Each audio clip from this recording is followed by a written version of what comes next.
$1,000 at free bets back if your first bet doesn't win. Just sign up with the promo code GregP. FanDuel has all your favorite bets from the money line to point spreads to player props. You can combine your bets for a chance at an even bigger payout with that same game parlay, live betting, all of that on the app. Safe, secure, and super easy to use. And my favorite part of FanDuel is that app. Sign up today with promo code GregP for your no-sweat first bet. Promo code GregP. Make every moment more this season with FanDuel, the official sportsbook partner of the NFL. Now, you have to be 21 and older and present in Tennessee. First online real money wager only. Refund issued as non-withdrawable free bets. Expires in 14 days. Restrictions apply. See terms at sportsbook.fanduel.com. Gambling problem? Call the Tennessee Red Line 1-800-889-9789.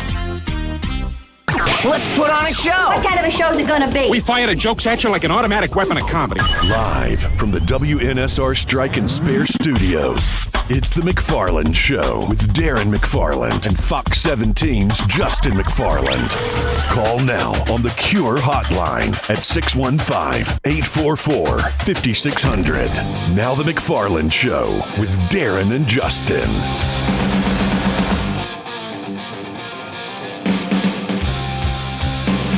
Day 2 of the McFarland Show. Darren and Justin here, WNSR. Hope everybody's having a great Tuesday. Ray Dosky behind the table. That's better adjustment than the glass. We'll get there eventually. We'll need to figure out something to say. You should call it something else. You want to call it something new? Ray Dosky alongside, but he's not really alongside. He's over there. Behind the board? He's still behind the board, you know. He's kind of like the Predators. He's not overseas. He's kind of abroad. Right? Kind of. In this room. This is a big room. It's a big room. It's a big room. It's bigger than your normal radio room. So, but still. Got a lot of things to get into today. We're excited about today's show. Justin, how we doing? Doing good, man.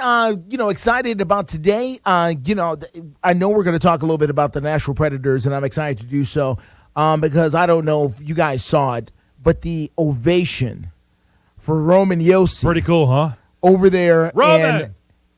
Josi! Listen, I was saying to myself, and I said it on television this morning, I said, is Roman Josi royalty over there in Switzerland, and no one told us? I mean, they treated him. Well, I think you got your answer. Right? I mean, they treated him like he was the Prince of Zamunda. I was expecting to see rose petals flying out. Did you just go Coming to America on the show? I went there if you caught it, so that's the question. Nice. The question is, did you catch it? So, I mean, I was expecting to see the rose petals and the whole nine. I mean, the love in that arena for Roman Josi was something like I have almost never seen. So that was just an amazing scene last night there in Switzerland, where the Preds got the preseason win 4-3 over the what are they, Darren, over there? Like, were they playing SC Bern? It sounds like a hockey team. I mean, a soccer team, doesn't it? It does sound like a soccer. That SC confused Bern. me as well. I was like, Nashville SC was over there? Like, no. What were they doing? No, the Preds. No, Okay. he's part of the owner. He's got ownership stake in it, and they are a prominent team over there. I did not like their jerseys, no, their sweaters. That didn't make any sense. Their uniforms, whatever you want to call them. I did not like them. It was very busy. Yeah. Maybe By the way, have they thought about maybe putting advertisements on their jerseys in Switzerland? Oh, wait a minute. They do that. Listen. I'm surprised they didn't have them on their faces. I mean, it was just too much. It's no wonder everyone was wearing Predators jerseys over there. Yeah. I mean, I think that would be a reason why. There was a lot. Their hockey team looks like NASCAR drivers. Yes. And can you imagine? Do they thank them when they do their post game interviews? Do they thank all the sponsors? Like NASCAR drivers. You think they could name all the sponsors on the sweaters of those things? I don't know. I don't think they know. I think they just come put them on and just we out here to play hockey. Man. Yeah. Just if somebody else gets credit, that's great. Yeah, I don't know if you know, but he is kind of a big deal in Switzerland. I could tell. Yeah, I could tell, especially in Bern. I could tell. He seems to be very beloved there. So that ovation, and if we had Pete Weber on, Justin, he would be like, it'd be a different. Weber. He'd be like, and he'd probably be calling it, the correct way over there. I'm going to call it Bern But he probably get on here and be like, "Hey, Aaron." Well, Pete's cheating because Pete took, foreign language in college. Oh, yeah. He can speak German. Pete's the real deal. Oh, yeah. So, everything Pete says is just cheating, I think. That's why I always even knew though when he he's was mad at me. outstanding. He would I just start don't- speaking another language. I was like, oh, he's calling me something. I unreal. don't know. Yeah, it's not Pete's good. Unreal. But no, still, it was an exciting night for the Predators, and I'm anxious to get into a little hockey. It was one of the things that you and I first talked about when we talked about doing the show is my thirst for hockey knowledge that I really do not have, even though I follow the team. I don't know the game as well of hockey. And I'm curious about, and I asked you this, and maybe we can get into it now, or maybe we'll have John Glennon on from the Tennessean, who helps cover the Predators for them a little bit later, around 2:20, I believe. How is it possible that we had two guys for the Predators who set franchise record in the same year for goals scored, and this team was still an 8 seed? I don't understand that.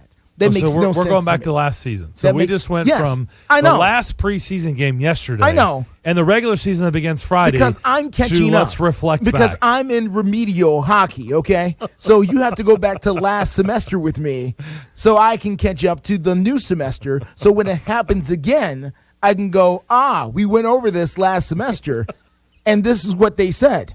So yes, I'm going back to last semester. Yes, I am. I'll give you the Cliff Notes version. Sure. I mean, look, it's a good question because obviously Matt Duchene, Philip Forsberg did what no player has ever years done. Right, they've never done for them in both franchise to do it history. in the same year. It's ridiculous. Right, you've got UC Saros and Roman Josi did what defensemen in the league haven't done in 3 decades. Look, I said it's a fair question. It's a good question. So you're saying how were they not? A higher seed. How are they scrapping to barely get the 8 seed? How are we just following them to the wire, hoping they back their way into the playoffs? The short and quick version answer to this, without chewing up a lot of revisionist history. I'm waiting. It didn't really matter because the Avalanche were the best team in hockey by far, and it didn't matter. Okay. The Avs were going to win no matter what. Boy. By the way, they mowed everybody down. They shoot them up and spit them out. Everybody along the way. It didn't matter. It doesn't matter. It doesn't matter. Who needs analysis when you can just say the freaking Avs were going to win no matter what? Just say, well, the Avs were just going to kill us anyway, so it doesn't matter. No, they killed everybody. That's the point. Yeah, us and everybody else. Yeah, so, they killed we're just everybody in the way. It's like, onslaught. you're in my way. Get out of here. Jeez. Yeah, they just were that good. If that's the answer, then that's the answer. Well, I'm the student here, so I'm not here to disagree. Season. I'm just asking. If that's that's the reason, then that's the reason. What does historical seasons from players guarantee? Higher seeds? I don't know. No, not typically. However, I would think with something like that, where you have two players who are scoring an enormous amount of goals, so many goals, in fact, that no other players in the 24-year history of the program has never done this. And you get two guys in the same year. That's like having two guys on the Yankees break the home run record, and they might make the wild card. What are you talking about? No, you would think that, we're doing this. You would think we're going. Justin. I'll give you some more meat on the bone. Okay, you want some more? Clearly you're still hungry. I'll give you some more meat on the bone. All right. Scoring is way up in hockey. Huh. So while we celebrated here of 2 40-goal scores. Yeah. By the way, every franchise in the league has had 40 goals scored. So it wasn't that big a deal. Well, it is a big deal. It is a big deal here. So it's become like the 4,000 passing yards in the NFL. Well, remember that was a thing at one point. Like 4,000 yards. Wow. That's 1,000-yard rusher. 1,000-yard rusher. That used oh my gosh. 1,000-yard rusher. Now it's is a dime what? a dozen. What is it? What do you average now in 17 games? Oh boy. Like 56 yards a game? No, it's not that low, but it is. It might because be it was 62, right? Yeah. Do 1,000 by 17. My guess is 56. Ray's not your accountant. He doesn't have to. He's got his calculator in his hand. You got a big laptop in front of you. You're asking Ray over here to do your accounting work? He's got his legs crossed. Ray's He's got a calculator in his hand. He's ready to go. Just Ray. Hey, can you at least And say the please? answer Can you is- say please to Ray? 58.8. 58.8. Thank you, Ray. You're welcome. I appreciate your effort, sir. 58.8. By the way, you shouldn't say thank you. You doubted him. He came I up with didn't the doubt answer. Ray. Just like asked- that. No. Don't place my doubt. That's not doubt. I was saying that why are you asking Ray to do your simple accounting work? But Well, you Ray have is a big part fan of the for show, Justin. Of course Ray is a part of the show. We couldn't be he here can without Ray. do this stuff. By the way, remember, I'm not driving. Okay. I don't have anything. Okay. I have no buttons. Which I have no phones. Which is even further why you didn't have to ask Ray to do your accounting work for you. You're saying of the less point is that on you my were trying plate? to make. I could do that? It was your point. You're asking Ray to help you with your point. Okay, By let's the see way, how this is going to be. I showed you that it's not very much. 58, because 62 was the average in a 16-game season. So 58 yards. Wow. Whoop-de-doo. Again, Darren and I truly are not related. for those of you 1,000-yard receiver. Is that a big deal in the NFL? No. listening. Depending on the franchise. Well, see. And that's a whole other argument, but I understand. Yes, not as big a deal as it once was. No, I agree. Goal scoring was way up in hockey. The point is, Okay. for betting purposes, I don't know. This is day 2. Okay. This is day 2. I don't know if we haven't even talked. I don't even know if you're familiar with gambling. I'm sure you know it's legal in the state. Well, yes. I don't know if you've ever done it. I If have you're going not. to tilt your head sideways when I start talking gambling, like a dog that hears a weird noise. No. I don't know. No, we've done in my other job, Fox 17. We've done extensive work on sports gambling here in the state, and I know it is a huge business, and with more companies to come. By the way, very very soon, as more and more seek approval from the state, they'll be coming next spring. By the way, Hockey over-unders were typically 5. Crazy over-under, goals scored in a game, 5.5. It's like, ooh, this must be 2 high-scoring teams. Last couple years, you see 7s, 6.5, 7 goals, wow, 7.5. You know why? Because on a nightly basis, it wasn't crazy to see a final of 8-5. So the hockey scores have gone baseball. Used to be 2-1, right? Yeah, it used to be 2-1, 3-2. 3-2, yeah. right. 4-3 was a competitive 8-5, high. and you don't even blink anymore. That's the point I made. Is that a little bit more meat? Do you It feel is. a little bit less hungry? I do. After that answer? I do. Now, see, that's the kind of information I was craving here because I don't know that. So, I keep up with the Predators. I keep up with the league. So it's interesting. So, in other words, they're scoring more goals. So the accomplishments at an alarming rate. The accomplishments of Forsberg and Duchesne is not as exciting as it would have been 10 years ago. Here. I'm saying it is here, and it should have been celebrated. It's not throughout the league. The point is, Okay. Around the league, in other Toronto and Edmonton, other teams that were scoring at will, Florida Panthers. Yeah. They weren't going, wow, whoa. You know why? Because they were scoring 6 and 7 goals as a team every game. Well, that leads me to other questions that I'm not going to ask right now because we probably need to move on to other topics here. But we can easily roll with this for a long time. Listen, everybody.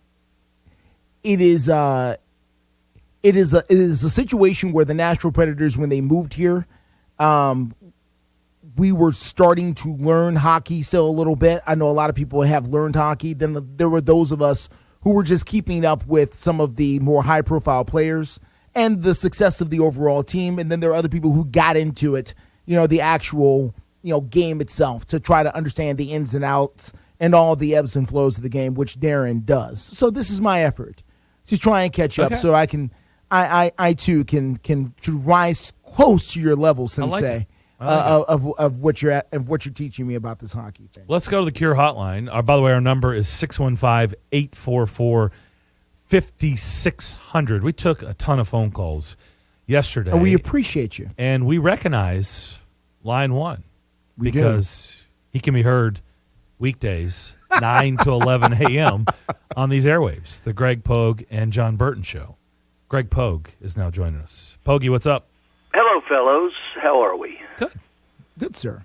Well, In the story that I saw in the Tennessean about your show, and congratulations, it said you were not related, but the last 10 minutes, it sure sounded like you were married. I assure you that is not the case. That's only day 2. Wait till next week. I'm going like, all right, already, all right. No, hey, congratulations. I didn't call the first day, and congratulations to Eric being the very first one, and everybody else who called, and some of the ones that you're probably going to figure out you sure the hell don't want to call. They'll be calling. But I wanted to wait to day 2 to say congratulations, just because you didn't, make sure you came back for a second day. That's true. Although the door was locked when I got here. Yeah. Pokey. So I wasn't sure if there was going to be a show, too. But Ted Johnson opened, and I was relieved that we were going to have a second show. But the door was locked when I got here, and I was like, uh-oh. Microphones are on, lights are on. I thought things went well yesterday, but apparently not. I mean, easy come, easy go. Is one flip away, buddy. Where were you today, by the way? I had some things I needed to attend to. Administrative duties? Yeah. Yes, I was in court. So, no big deal. Okay. Some knucklehead fencer, and we settled. So. Okay. All right.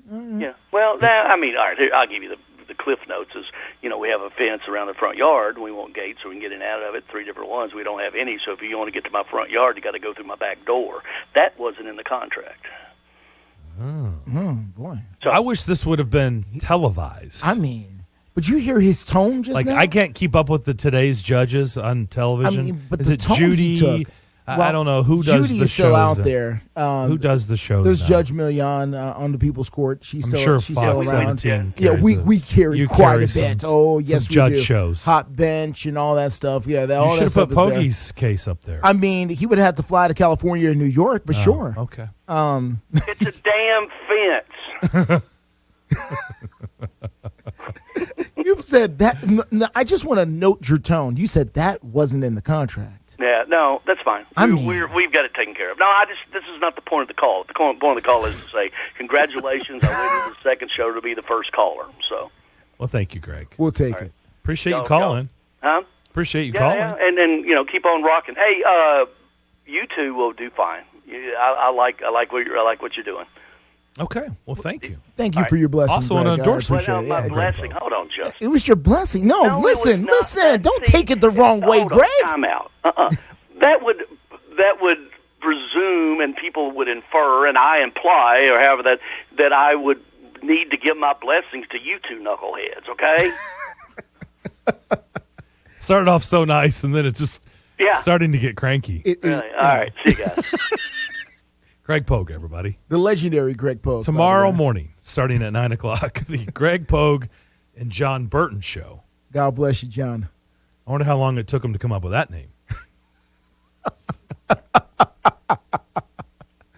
A long time. They sat around in the office and threw that against the wall for John, a while. listen to this. I got one. What do you think about this? Come on with it. How about the Greg Pogue and John Burton Show? Wow. Whew.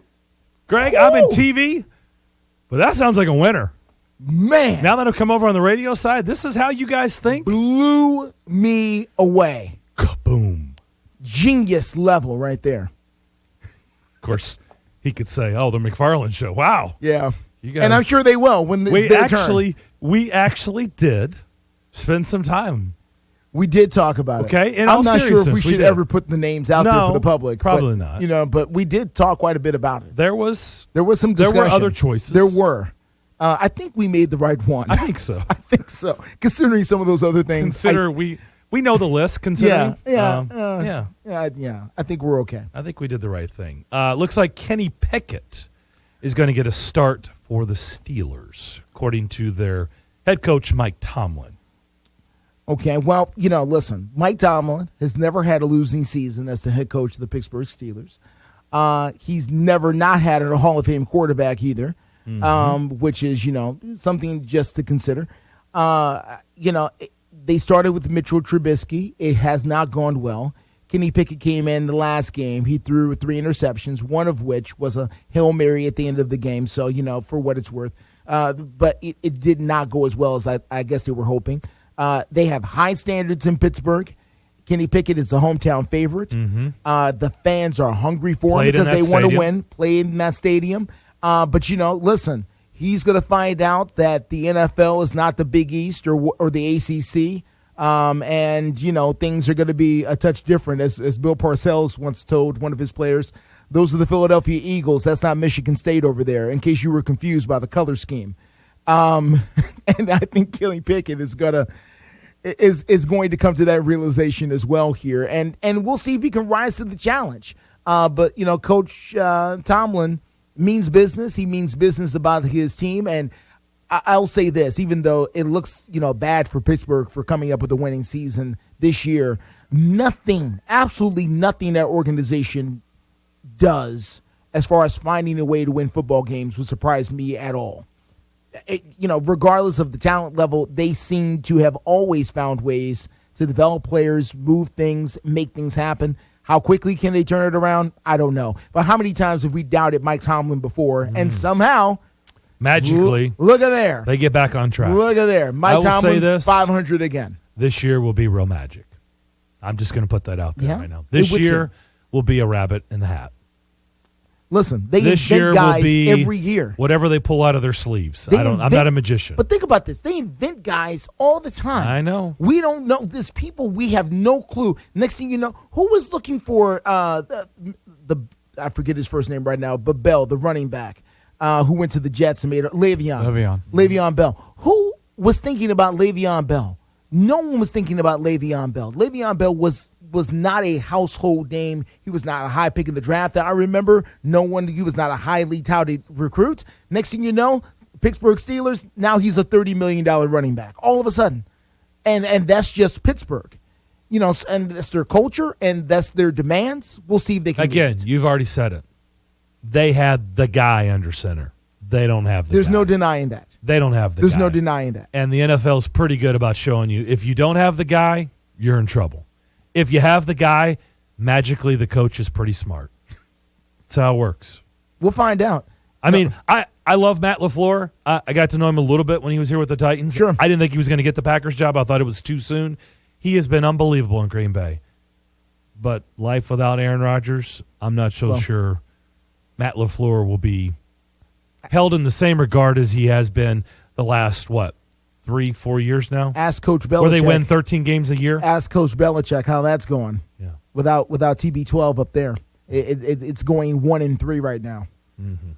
Just saying. All right, we'll come back. John Glennon on the other side. At Glennon Sports, we'll talk a little Titans and working some breads as well. We do that with John, and we do that next right here on the McFarland Show, live on WNSR, Nashville Sports Radio. Texting enrolls you into recurring automated marketing text messages. Consent not required to purchase. Message and data rates may apply. Men over 40. Is your body feeling softer and not as lean? Losing your energy and muscle? If so, you could be feeling the loss of growth hormone. The reality is, as early as 25, your natural production of GH begins to significantly slow down, which means you start slowing down. Well, listen to this. GH Boost from Nugenix is the world's first and only non-prescription supplement that safely supercharges your body's GH production and helps you get a great night's sleep. Clinical studies show the ingredients in GH Boost can increase your body's own GH levels more than 100% in just the first 90 minutes. And right now, Nugenix is letting every man in America try a complimentary 2-week sample by texting CHART to 321321 now. Get GH Boost and get your swagger back at the gym and in the bedroom. It's killing it at GNC, but you can only get your sample by texting CHART to 321321. That's CHART to 321321. Text CHART to 321321. These products and statements have not been evaluated by the FDA. These products are not intended to diagnose, treat, cure, or prevent any disease or illness. Attention. If you owe back taxes to the IRS, this message is for you. Congress has passed $80 billion in funding to more than double the size of the IRS. 87,000 new IRS employees means more audits, collections, and penalties. This will make the IRS larger than the Pentagon, State Department, FBI, and Border Control combined. Now is the time to call Civic Tax Relief. I owed the IRS $37,000. Civic Tax Relief basically represented me against the IRS, and by the time everything was completed, I didn't owe the IRS anything. Their tax resolution specialists can stop the IRS from taking money out of your paycheck. With Civic Tax tax relief, they were able to save me upwards of $80,000 that I would have had to pay. For your free tax relief information, call now. 800-841-0908. 800-841-0908. I would recommend anyone who has a tax problem to contact Civic Tax Relief. 800-841-0908. Golfers, now in Edwin Watts Golf Shops, it's time to hit faster, longer, and straighter with Titleist. The new TSR drivers are designed to maximize distance and elevate your performance. Titleist TSR driver, pushing for perfection every day. Come into Edwin Watts Golf Shops for the new Titleist TSR drivers and get custom fit for free today. Can't make it in store? Visit us online at worldwidegolfshops.com. Edwin Watts Golf Shops, home of the 90-day satisfaction guarantee and family owned and operated since 1968. It's the afternoon stretch with Zach Williams and Bruno Reagan. Tony, how you doing, buddy? Good afternoon, guys. I tell you what, listening to Zach and Bruno and Ray talk, it's just awesome. And I just wanted to give a shout out to y'all. Hey, Tony, I appreciate that, man. You might have just made a promo for us. I'm the best. Bruno is the best. Yes, Bruno is the best. Right, that ruins the promo. The afternoon stretch. The afternoon stretch with Zach Williams and Bruno Reagan.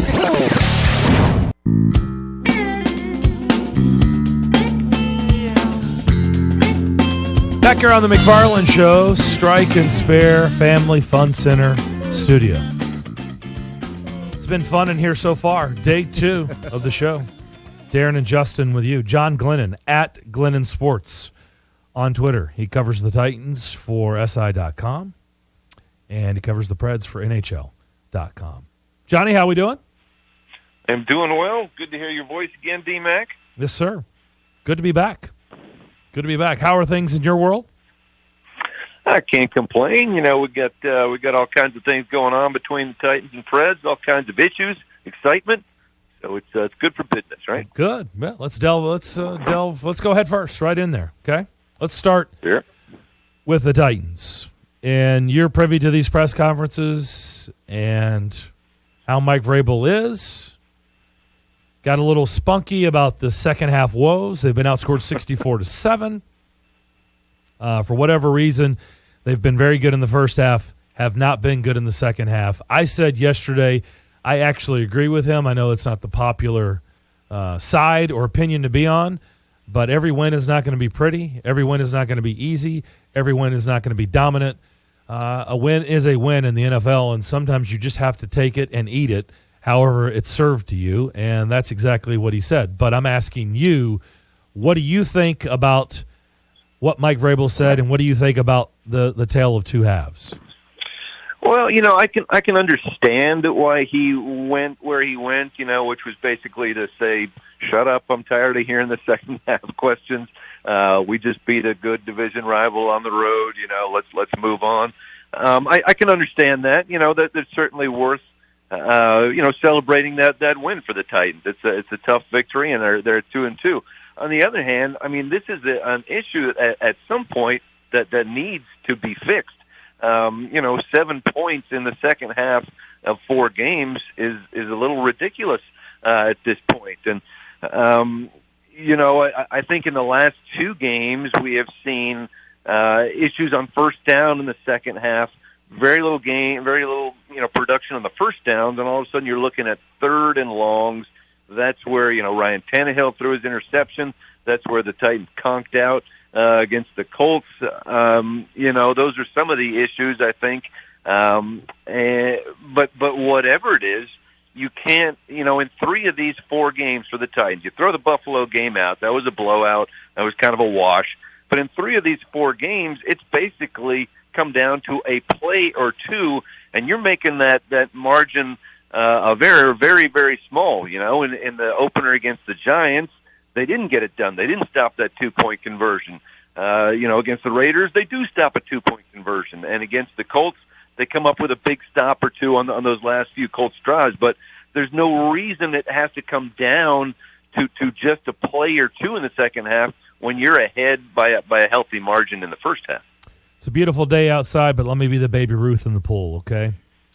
Over the years, John, this game right here, a game in Washington against a Commanders team that has not looked very good here the last couple of weeks, a team they should beat, The Titans are favored on the road, which is a hard thing to be in the NFL, especially if you're only 2-2, but yet they're favored. That tells you what the odds makers think about Washington.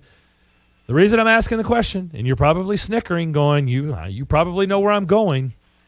Does this feel like a trap game? Everybody probably, everybody's looking at this game going, oh, the Titans are going to be Washington. We've done this before, right? And then you know what happens. Oh, I agree. I completely think this has the makings of a trap game. You look at similarity maybe last year when they went up to play the Jets.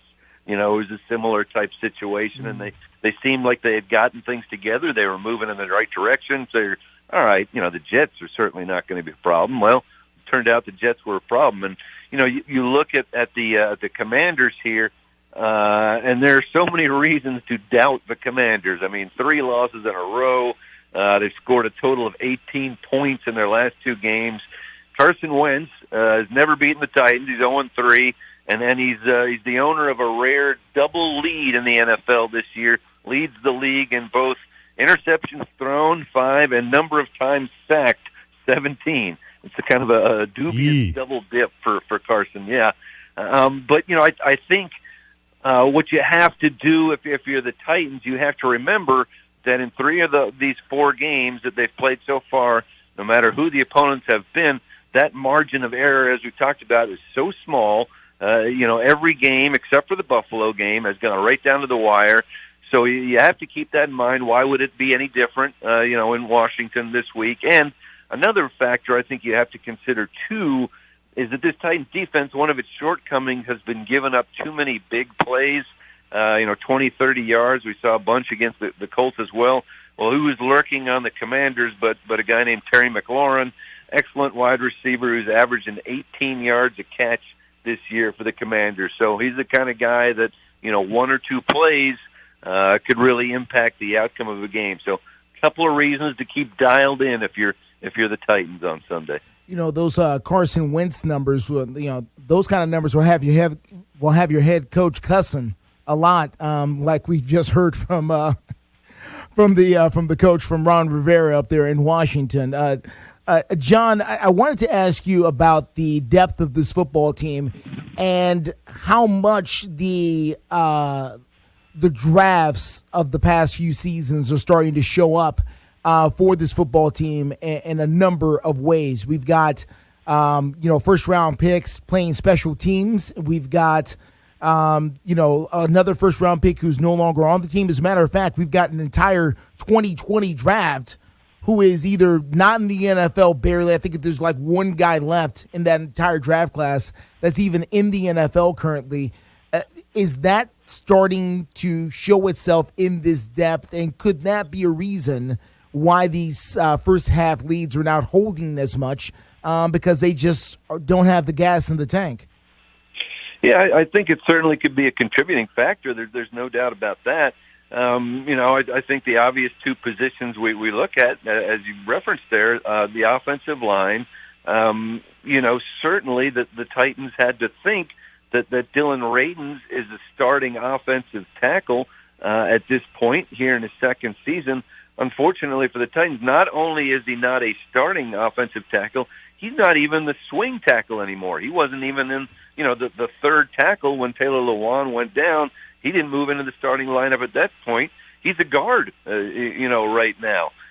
So big disappointment there. Obviously we all know what happened to Isaiah Wilson.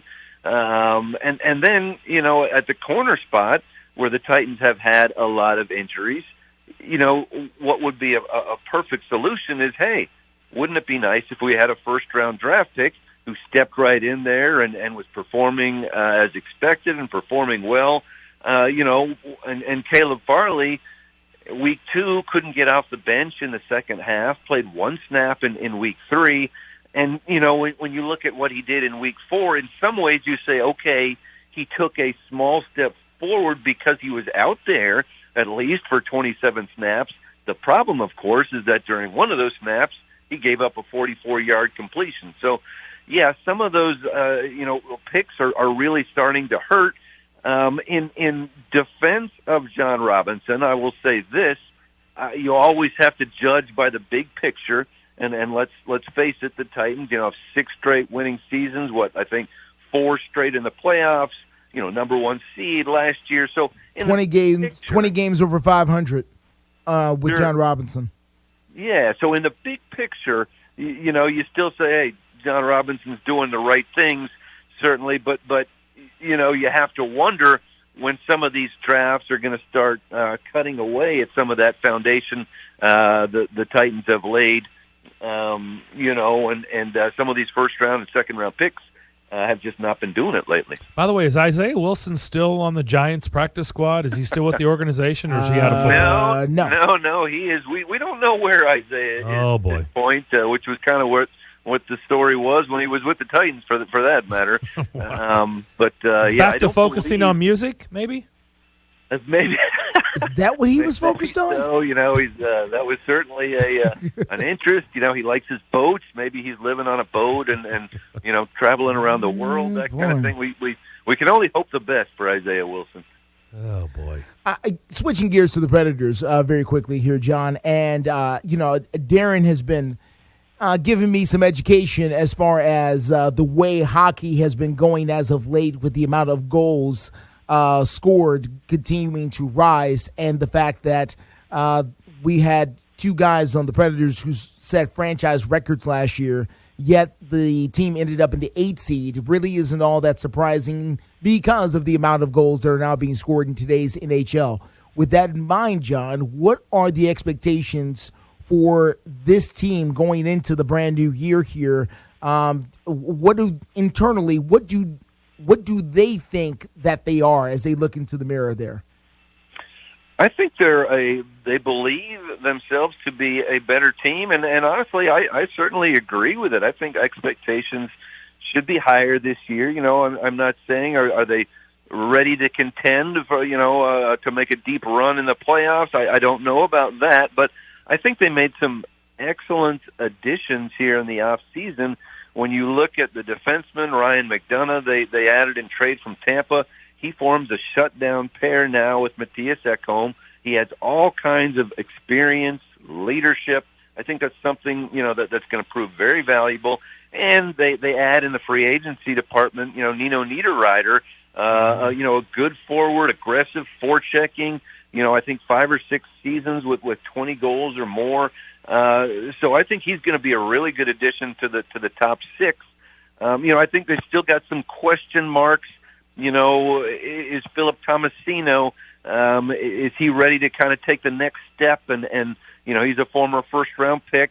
Is he ready to have a breakout season, or is there still a learning curve there?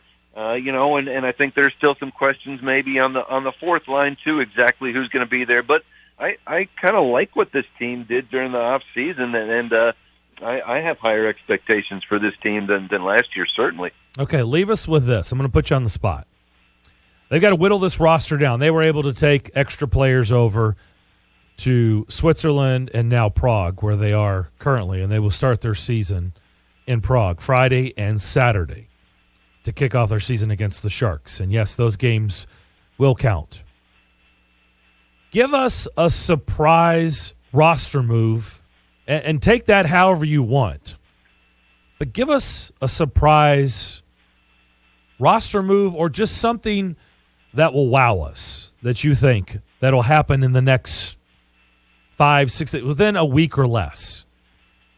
I know it's kind of a putting you on the spot, but they've got some people currently on this roster.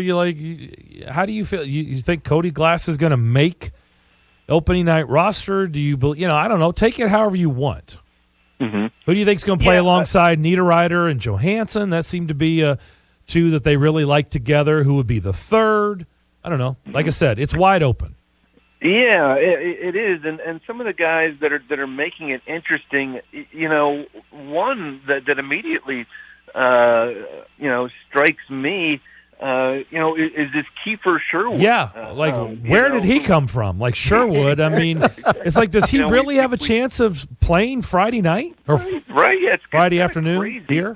This guy has only played. I think he's played in 80 NHL games. He's not a young guy. He's 27 years old. He had an incredible year in the AHL last year. 36 goals and 75 points in just 57 games. And all of a sudden, you're watching the game the other night, and all of a sudden, this guy's playing on the line with Johansson and Niederreiter, and where is Philip Tomasino, the guy we talked about? He's scratched. Yep. He's inactive. And this is the final. This is presumably a preseason finale, a tune-up, if you will, for the regular seasons for a lot of these guys. So he's a guy that is intriguing because I think of what he might bring to that line if he somehow does wind up there, which, again, I still think is a surprise. I still think Tomasino is more likely, but this guy is really making some noise, and they like his aggressiveness, the fact that he's a good chemistry fit with Johansson and Tomasino. So he certainly intrigues me. And then, Glass is certainly interesting to me as well. Because it sort of depends on how you want to make up that fourth line, right? Do you want kind of another bang 'em, smash 'em, crash 'em fourth line? Do you have a Michael McCarron type in there? Or do you want to go with another line that maybe has some goal-scoring potential and add Cody Glass in there? And if you do, if you have a fourth line with guys like Cody Glass and maybe Eli Tolvanen, can that fourth line, can those guys start to produce? I think Glass and Tolvanen, to me, are two guys that are talked about a lot in terms of potential. They were both first-round draft picks. They both seem to get a fair amount of scoring chances, but we haven't necessarily seen them produce the way they need to.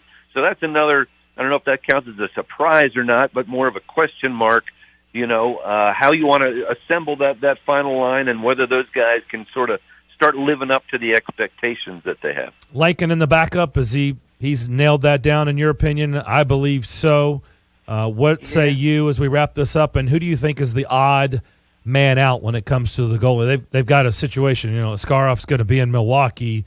What are they going to do? What are they going to do with Ingram? What are they going to do with Cooley? What are they going to do with somebody's going to be odd man out real quick on the way out? How do you see that playing out? Yeah, I agree with you. I think Lankinen has looked good in the preseason. I think he has nailed that number 2 down. And honestly, I kind of wonder, about Connor Ingram. And I wouldn't have said that at the end of last season. I thought he performed pretty well for the most part in the playoffs. And, I thought he would be number 2 going into this year. He is not. You've certainly got, Skarov in the AHL, and they seem to like Cooley too. So I kind of have some questions, where Connor Ingram is going to wind up. I'm not sure he's a part of the big picture at this point. We will see. Yeah, John, good stuff. Really appreciate it. Thank you, sir. Have a good rest of your day, and we'll talk to you soon. Sounds good. I appreciate it. John Glennon at Glennon Sports. We appreciate him joining us. Good stuff. Titans and Predators. We'll talk to Kevin Ingram to begin the second hour of the program. Talk a little Vanderbilt. We had Vince Ferrara on yesterday talking about the Vols. We'll switch gears at 3 o'clock and talk about the team in our backyard and Vanderbilt. We'll do that with Kevin Ingram. We'll come back. More of the McFarland Show live here on WNSR, Nashville's Sports Radio.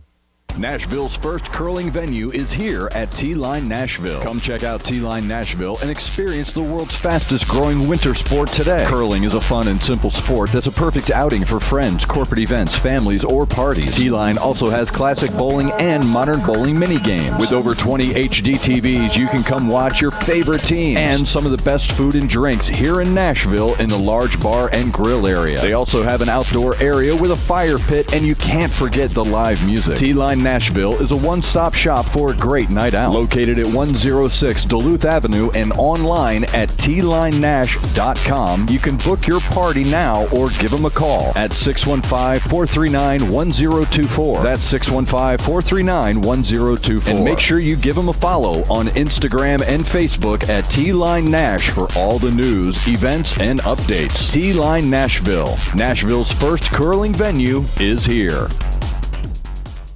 Are you over 50? Would you like to get up to 33% more income in retirement? Then call now for this free book, Annuity Do's and Don'ts for Baby Boomers, from a leading financial firm on maximizing your income in retirement. That's right, free. This free book reveals little-known truths about annuities in simple-to-understand terms that will help you make the right choices before buying an annuity. And it's free. As a bonus, we'll also throw in a free annuity rate report summarizing the rates and benefits from financially strong insurers.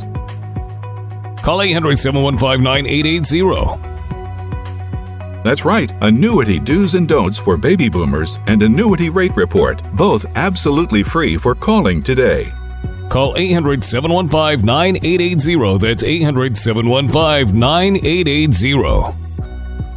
Sponsored by Annuity General. Producers have the appropriate licenses for the products they offer. Increased income is possible using strategies suited to your goals and may require buying multiple annuities and holding them full term. Whoa, are you kidding me? There's plenty of game left. Just chill out. If you're too riled up, you won't ever get to sleep tonight. How can I chill out when I have to put up with this every single week? Oh, and he gets picked off. Interception. Oh, you gotta be kidding me. Okay, that's enough. Here, try these cannabis products from Lab Canna. And these heightened Delta 8 gummies and Karma Calming Caramels will help put you in a better state of mind. Whether you win or lose, make every game day better with cannabis products from Lab Canna. Learn more today at labcanna.com. Five-state forecast. Your exclusive national sports radio, WNSR Sky Scan forecast. Today's going to be sunny with a high of 78. Clear tonight, low 44. Wednesday, sunny, high 80. Thursday, sunny, high 86. Sunny Friday, high 74. Utilizing the resources of the Weatherbug Network on National Sports Radio, I'm WNSR's meteorologist, Jim Rinaldi. Sports Radio, WNSR.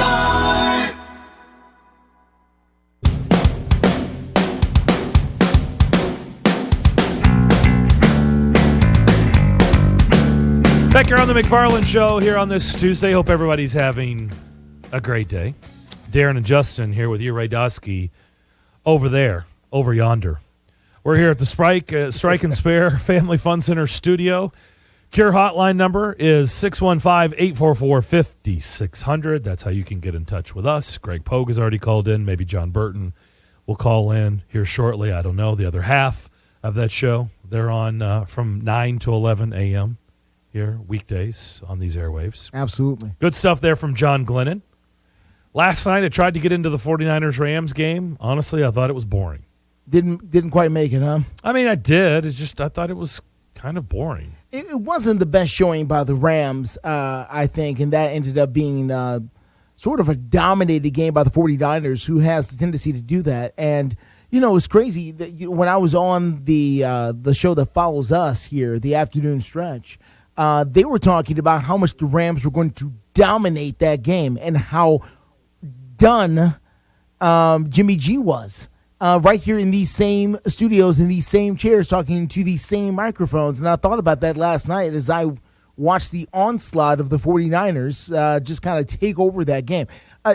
Jimmy Garoppolo, and I don't know if and I'm a believer in this stat. I'm a believer in the starter stat. And I know it's not. Boy. Listen. Here we go. I know that it's not the same thing, but I think there is something to it about guys who find a way to win football games. And I had the stat, and I apologize because I've lost it here. But Jimmy G is somewhere in the neighborhood of 20 games over 500 or something as a starting quarterback in the National Football League. And that's not something that people should just look over because his stats aren't the sexiest of all time. And, you know, it is something that has plagued, I think, you know, the sports world. Here it is now. Jimmy G as a starting quarterback in the National Football League is 34-15.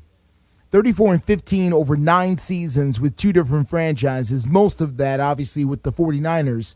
He has had a ton of success when it comes to wins and losses. And people don't respect it because of how it looks at times on the field.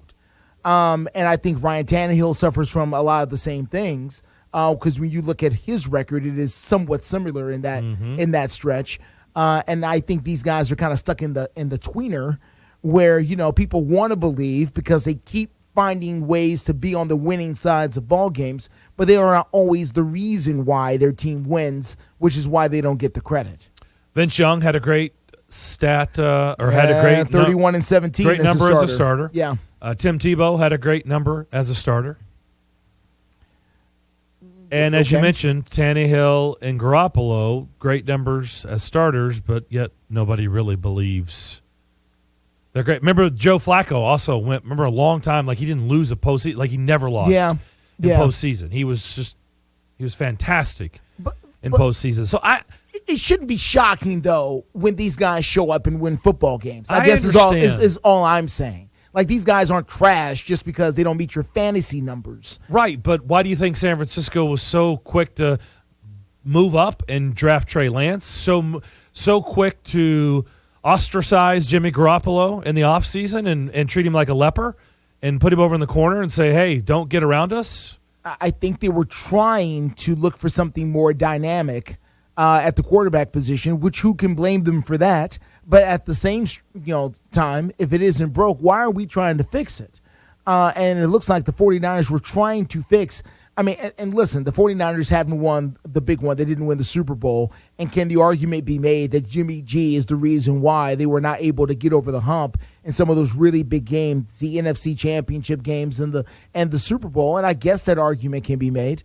But in all honesty, can you really blame Jimmy G for losing some of these games that he's lost to the other Hall of Fame quarterbacks on the other side? I mean, what do you want this guy to do? Well, I will say this, Justin. I sat in the stands, by the way, for the first time ever at a Titans game last year on Thursday night.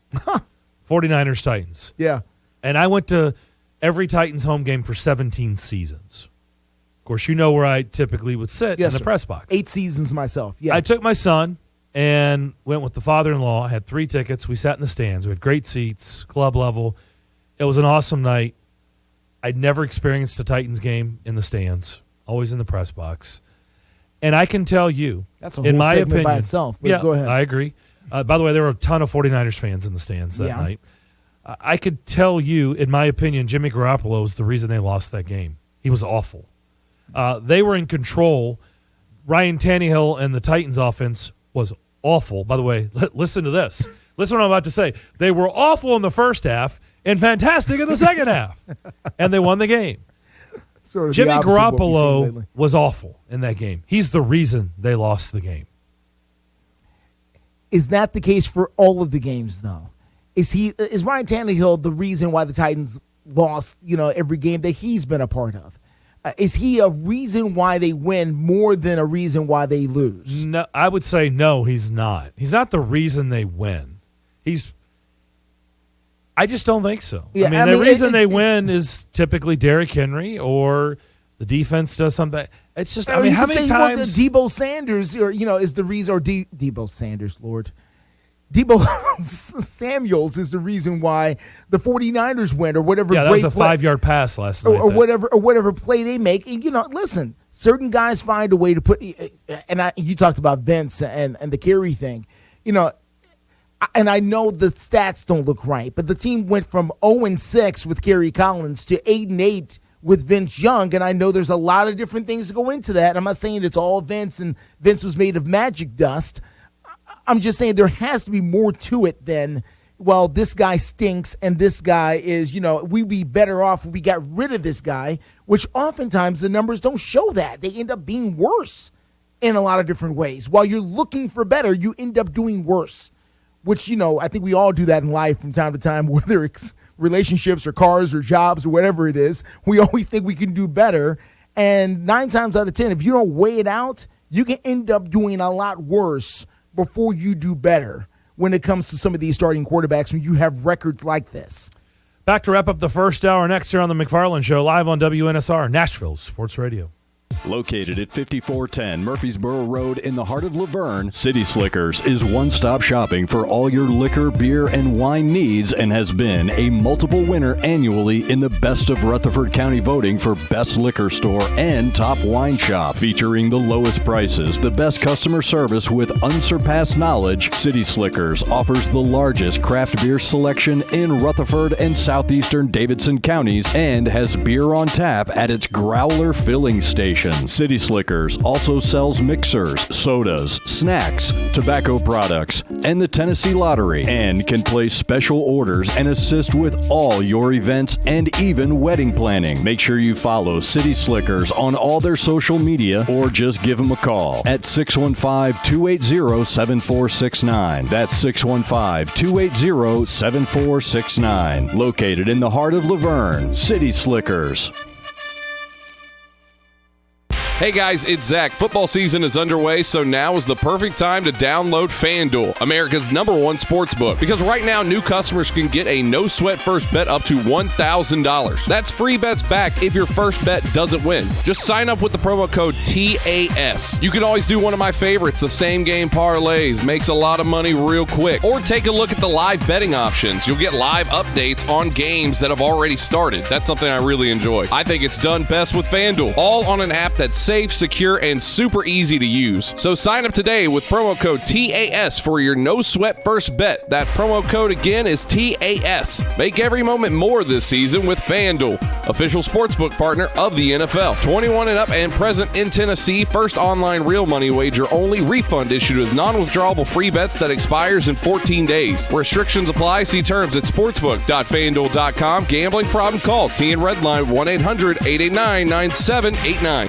Hey, basketball fans. The 2023 Commodore Sport Event posters are out and brought to you by these great sponsors: JJ Home Inspection, Joe Link Concrete Construction, Billy's Automotive, Parker Watts Insurance, Armor Concepts LLC, Frederick and Clark Realty LLC, Richard Courtney, Aloco Hardwood Floors, Our Grove Body Shop, Firefly Pediatric Dentistry, Tri-State Cremation. Brought to you and paid for by Prestige Marketing LLC. Visit them online at prestigemarketingllc.com.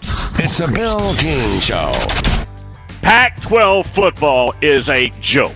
It's a laughing stock. It has been left behind by Father Time a long time ago. It has not been prominent in a decade at least. And do you want to know why? God-forsaken leadership. That's why. Weekday mornings beginning at 6 on Sports Radio 560 on 95.9 FM.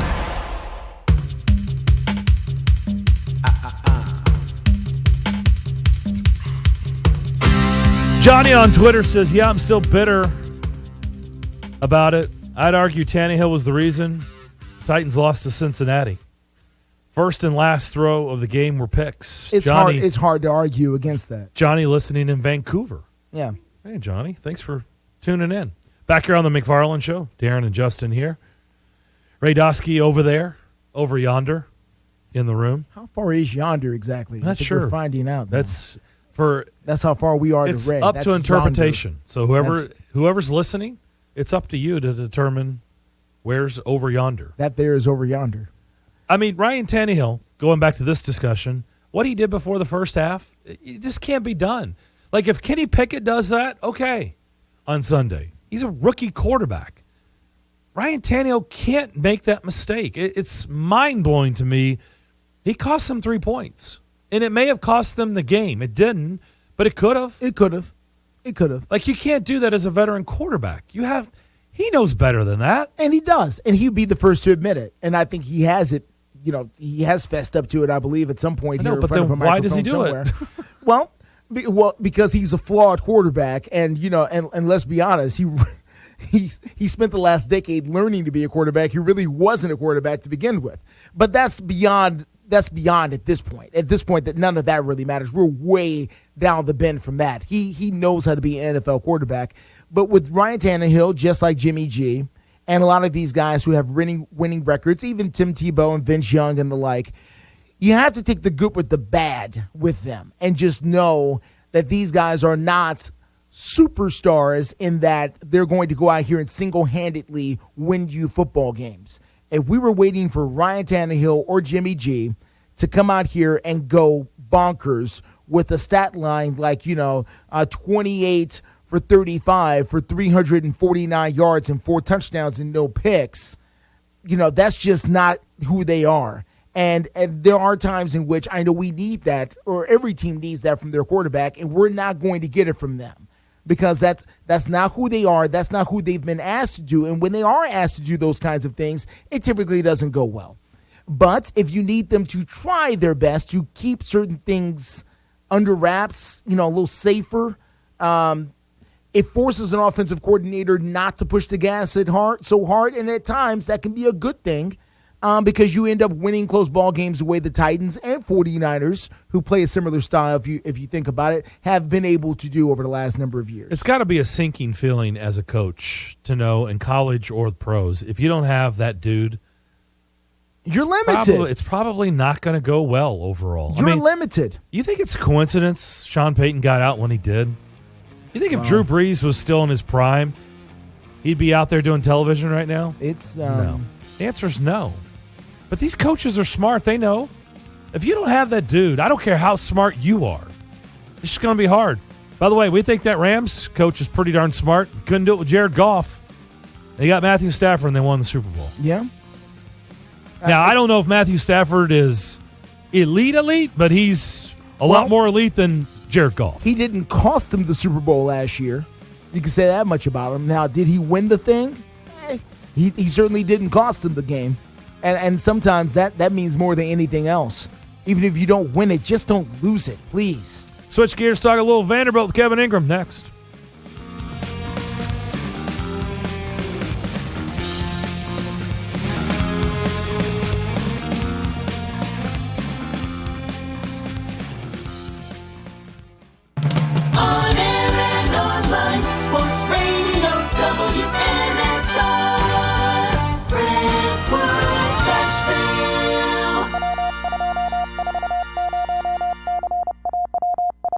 ABC News, I'm Em Nguyen.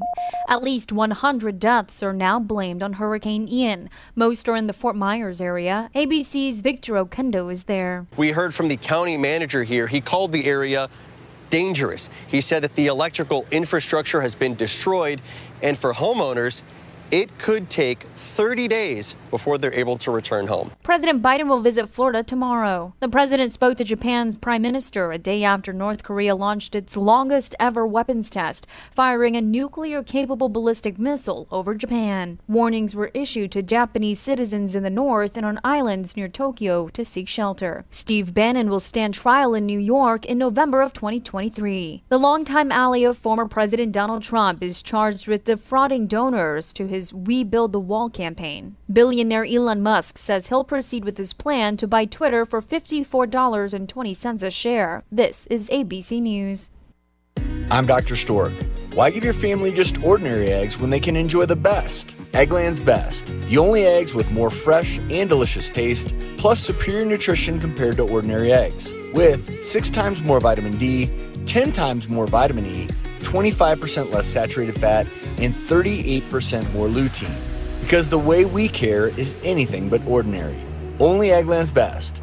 Better taste, better nutrition, better eggs. Research shows listeners prefer a personalized experience. So to help you remember, Liberty Mutual customizes your home insurance. We personalized this ad for Amber, who really misses boy bands from the 90s. Hey girl, I'm the cute one, here to tell you how Liberty Mutual customizes your home insurance so you only pay for what you need. I'm the heartthrob. The only thing I love more than you is saving. And I'm the other boy in the band everyone forgot about. Only pay for what you need at libertymutual.com. Liberty, liberty, liberty, liberty. Woo, it's a scorcher out there, but we've got tips that'll keep you chilling this August. Tip number 1, keep your AC in peak condition. Tip number 2, drink lots of fluids. Tip number 3, go for refreshing top prizes up to a cool million by playing all new August Insta games from the Tennessee Lottery. All of these exhilarating games can lead to cold, hard cash. So head to the shade of your nearest Tennessee Lottery retailer and enjoy some game-changing fun today. Only from the Tennessee Lottery. Please play responsibly. From scholarship and grant programs to providing students with the qualifications and certifications they need to start their professional careers, the Tennessee Lottery has awarded more than $6.5 billion in funding to education programs, and we're proud to play our part. See for yourself how all of the fun of the Tennessee Lottery goes to supporting someone's future and a brighter tomorrow at tnlottery.com. Let's put on a show. What kind of a show is it going to be? We fire the jokes at you like an automatic weapon of comedy. Live from the WNSR Strike and Spare Studios. Now back to the McFarland Show with Darren McFarland and Fox 17's Justin McFarland. Call now on the Cure Hotline at 615-844-5600. Now the McFarland Show with Darren and Justin. We're a little bit on the wild side today. Day 2 of the McFarland Show here on WNSR.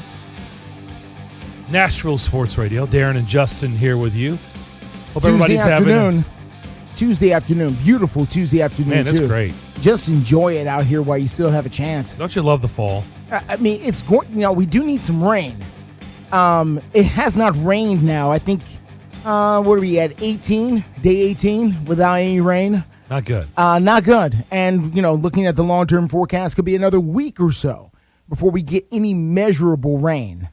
And that could prove to be a bit of an issue over time. So I'm just putting that out there for everyone. I know we're focused on sports and all that here, and rightfully so. But, by the way, while you're going about your daily lives, have you noticed it hasn't rained in nearly a month? Especially considering we didn't get any remnants from Ian at all. We did not. Nothing. No. All not that went to the south and east of us. No, not a drop. So just putting that out there. All right. Well, let's get back to sports. Kevin Ingram. Let's talk a little Vandy with Kevin Ingram. KI, what's up? Oh, not a lot. Yeah, it hasn't rained in a while. I was looking at our yard earlier. It's looking a little brown out brown. here. I was going to ask, Kevin, have you two noticed it hasn't rained in nearly 3 weeks, Kevin? Yeah, I have, but there's kind of good and bad to that. The good news is that I don't have to mow my yard, but maybe one more time this fall, and I'll be done. Yeah. Leaves or something. Yeah. Drain all the gas out of the mower and head in for the winter. It's also good if you're doing football on Saturdays if it doesn't rain for a while, because that means you don't get rained on Saturday. About the first 2 or 3 games we did this season, it rained, and so I haven't been too sad about that part of it either. But so you I was also enjoying your bump music there a minute ago, the Motley Crue. Now, did you guys go to the show when they played here at Nissan Stadium? No, I was on a cruise. I was on a cruise. I was sleeping, most likely. I heard it's unfortunate because I've seen all the bands, and I heard that Bret Michaels had to bail, right?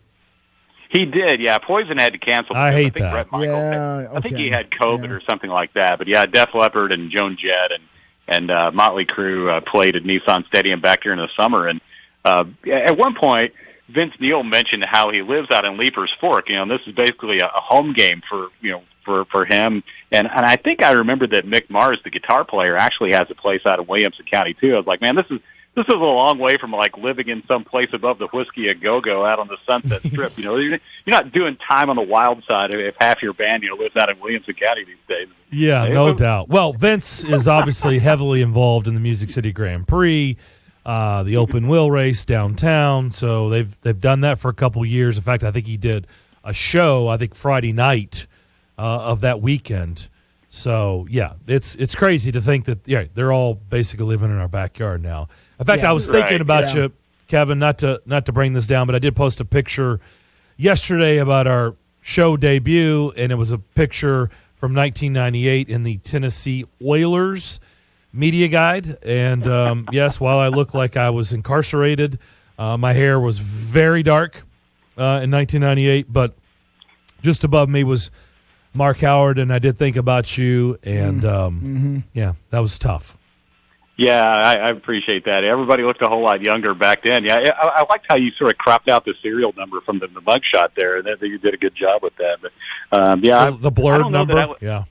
Right. I don't know that I was in that one. I know I was in a couple of the media guides back early 2000s when they used to do that. You used to put pictures of the local media in there, and it was kind of fun to flip to the back and see who all was in there. But yeah, that's been a minute since those days, since the old Oilers played over at Vanderbilt Stadium back then. Well, in all honesty, it was not far after that first job I had, which was right here at WNSR over on 21st Avenue. It was probably a year or so later, year and a half, maybe 2 years later, is when we started working together at another place. That's when I met Kevin Ingram. Yeah, that was That's been a minute, too. A lot of things were hatched. A lot of things were hatched on that job when we met, weren't they? Yeah, that's exactly right. we'll leave some of that. We'll leave some of that for the non-on-air portion of this show. Yeah, we'll leave that for a charity dinner one night and charge people for those stories. Exactly. So, yeah, Justin, don't believe any of this stuff you hear. We know a lot of the same people, Kevin. I can believe a lot of different things I've heard over the years. I watched the Ole Miss Kentucky game, the early game on Saturday, and great game. Boy, Kentucky really, really blew that game. Special teams was brutal. Will Levis, who they love and adore, and they, of course, he's the greatest, and I understand they got to defend their guy, but, man, some critical mistakes by him. But overall, what do you make of this Ole Miss team that's top 10 in the country?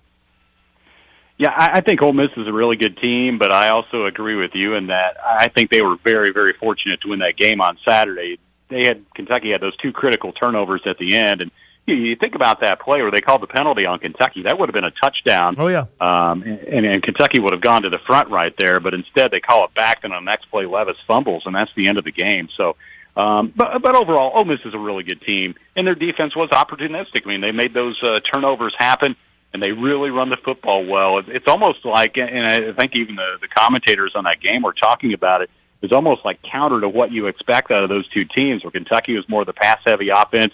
Ole Miss ran the football well, and gosh, I mean, you look at how many yards a game they stack up on the ground. It's pretty impressive. They've done a good job of running the ball and bringing some more balance to their offense.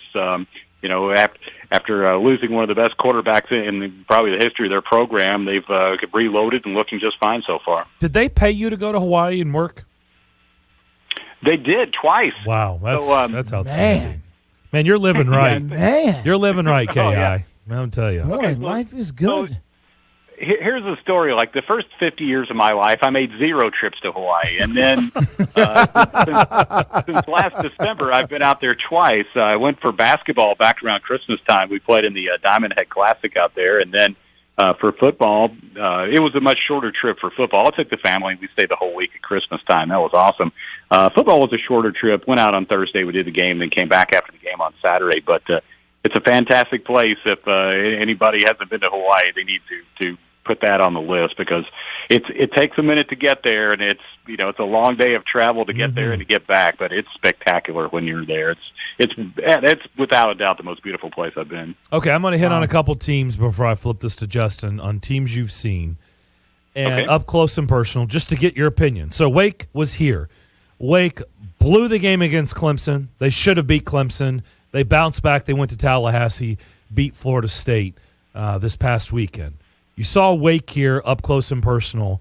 How good are they, in your opinion, or do you think they're overrated? I mean, you take it however you want. What did you make of Wake? I really like their offense. I really like Hartman, the quarterback, too. He runs that offense so well, that slow mesh where it just seems like it's almost like everything grinds to a stop in the middle of a play, where he holds the ball on the running back's belly and then pulls it out and makes a throw or hands it off. Just so adept at running that thing the way that Dave Clawson wants it to be done. I think they're probably properly rated. I mean, they're probably somewhere in the teens or high 20s, but I think they're a good team. I was impressed with the way they played against Florida State after, as you described it, a tough loss against Clemson. Came to our place and looked terrific. They won 45-25 that day, and that was his first game back. He had been out for a bit. But it didn't seem to really matter who the quarterback was, because the backup played well in the previous week. But I like that Wake team. I think they're really good, and I don't know what kind of pro player he'll be, but I think Hartman is just a terrific college player. You went to the Lions' Den in Tuscaloosa. What did you make of this Alabama team? Oh, man. I thought they were really impressive. Now, Bryce Young's injury against Arkansas may change the course of their season a bit, depending on how long he's out. I know they have capable backups, but they're not the Heisman winner. It just feels like, in watching them, they make you pay for every mistake. If you miss on an interception when you should have come up with a turnover, they're going to go down and score on you. Or Vanderbilt went for it at one point on fourth down inside the 40-yard line, like 35, 37-yard line. Alabama got a stop. They got the ball. I tell you what you expect on first down after that. We all know what's coming. Deep ball, left sideline, touchdown. It just feels like everything you do, if you don't play just right against those guys, they're going to burn you. On both sides of the football, I thought their young receivers were really good. Obviously, Bryce Young is Bryce Young. But on the defensive side, I mean, it's just like All-Americans across the board. It's so impressive. I thought they looked like the top-ranked team in the country. They're probably deserving of their ranking. You get the feeling it's going to be the usual suspects when the playoff rolls around, that Georgia's going to be there too. But, yeah, I was awfully impressed with Alabama, and that's such a cool place to see a game, just a neat college football experience. And now they have the whole light show and the student sections cranked up and all that. So, yeah, even though the result wasn't fun, but the atmosphere, and if you like college football, then that was really something to see. Kevin, help me understand, as someone who is not following the day-to-day operations of Vanderbilt football, what happened with the quarterback change? Why did that happen? Are we going back to right at any point? Like, what was behind all of that? Justin, I think that's a great question, and that's one that's been thrown around a lot, and really, okay, what are they going to do with Mike Wright going forward? Will we see both quarterbacks? That sort of thing. What happened against Wake Forest, Mike had a really rough day, and there's a couple turnovers, and A.J. Swan, it's been pretty apparent since the spring that he's going to be the quarterback of the future for this program. And so they had put him out there a little bit in the first couple games, but then he got a chance to play a little more against Wake Forest and threw a couple touchdown passes, and they decided to go ahead and give him the start against Northern Illinois, and he was terrific. He won SEC Freshman of the Week after throwing for 255 and 4 touchdowns in that game. Alabama is a different sort of challenge, especially for a true freshman quarterback. He had some good moments, but he had his struggles too. I get the feeling that we have not seen the last of Mike Wright, and I asked Clark Lee that on the coach's show last night, and I was like, without giving away too much, how do you make the most of Mike's talents? And he seemed to say in so many words that we're going to figure out a way to really let Mike help us. And, he had a couple of fantastic games to start the season at Hawaii and against Elon, where he really showed a lot of the skills that he has, whether it's throwing the ball or certainly with the legs. He has blazing speed. So I get the feeling that Mike is going to be a factor still in this season.